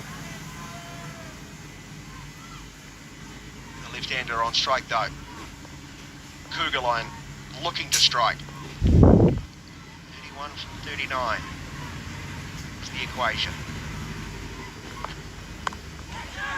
Uppers down towards third man. Here is the breakthrough.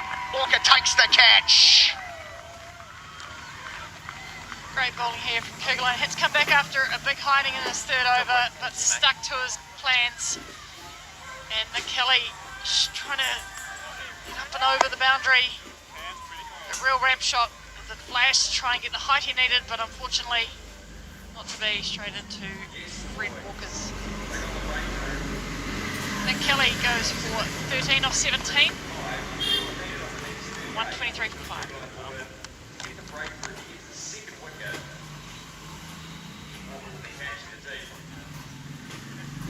So Nick Kelly trudges off. Kugelheim has the breakthrough. So we'll find out if the batsman crossed. No, they didn't. So the new batsman will be on strike. Dean Brownlee, that's the ticket. That's how you draw it up. Called it third man. Yeah, that's exactly what we wanted. We need another one. We need to somehow get another 10 or 15 dot balls in the last few overs as well. But yeah, that's what we're after. We need a wicket, and hopefully we can get another one here and really put some pressure on some new batters. That's as much about keeping the new batsman on strike, isn't it? Do the fielding plans change for that? Yeah, I think when a new player comes on strike, you try and get at least 3 or 4 dots to start with and put some real pressure, so they're almost forced into playing a reckless shot. Obviously run rate's on their side, but if we can get a few dot balls here to a new batter and create some panic and hopefully get a reckless shot that gives us another wicket, it puts pressure on someone else to have to do the job. So yeah, we just got to keep attacking and keep trying to take wickets and hope they make some mistakes and we claim some chances. So the slip goes into place for the new batsman. Rapana's out there, excellent with the ball, got a job to do. It's good to see your seniority showing off there, Dean. Sliding into slip. Can't move, you got to slip.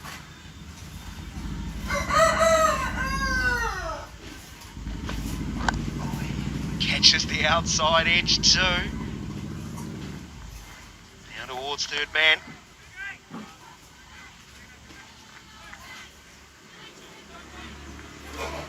Short-lived, obviously. Thought you might have got a chance at first ball. No. No, I think, well, like we said, we're trying to restrict the run rate while taking wickets. So I think with Renwick on strike, we'll be less attacking, and then maybe for a couple more balls with Rippon, we'll maybe have another slip. But Coogie only one ball left, I think. Yeah, good on you, Dean. Appreciate your time throughout the sittings. Good luck for the remainder. Cheers, thanks, guys. Nice placement of the square drive. Into the 14th over. 125 for 5. 29 from 36 is the equation. Can't help thinking that 4 wides over the keeper's head. I know that it's because of this time of the game. You can look back at a couple of different instances and think the same thing, but as Dean Brownlee said, that probably wasn't exactly what was needed then. However, Kugelheim got the vital wicket. That's what you want your senior bowler to do. A couple of occasions we've seen that. So Hampton.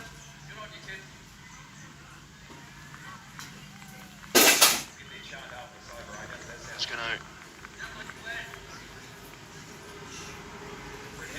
Bowling now, Brett Hampton. Right up, medium pace, medium fast. True all-rounder in every sense of the word, according to Neil Wagner. Starts off with the dots. Here we go, big reps, didn't he? And said he's a very good talent, and obviously a lot of confidence from Devsich brings him into the game. Try and chip away another wicket. 29 from 35 is the equation still here. Just a second over in the Dream 11 Super Smash this year. Seeds a run. It's not many. But bowling at a very important time in the game here.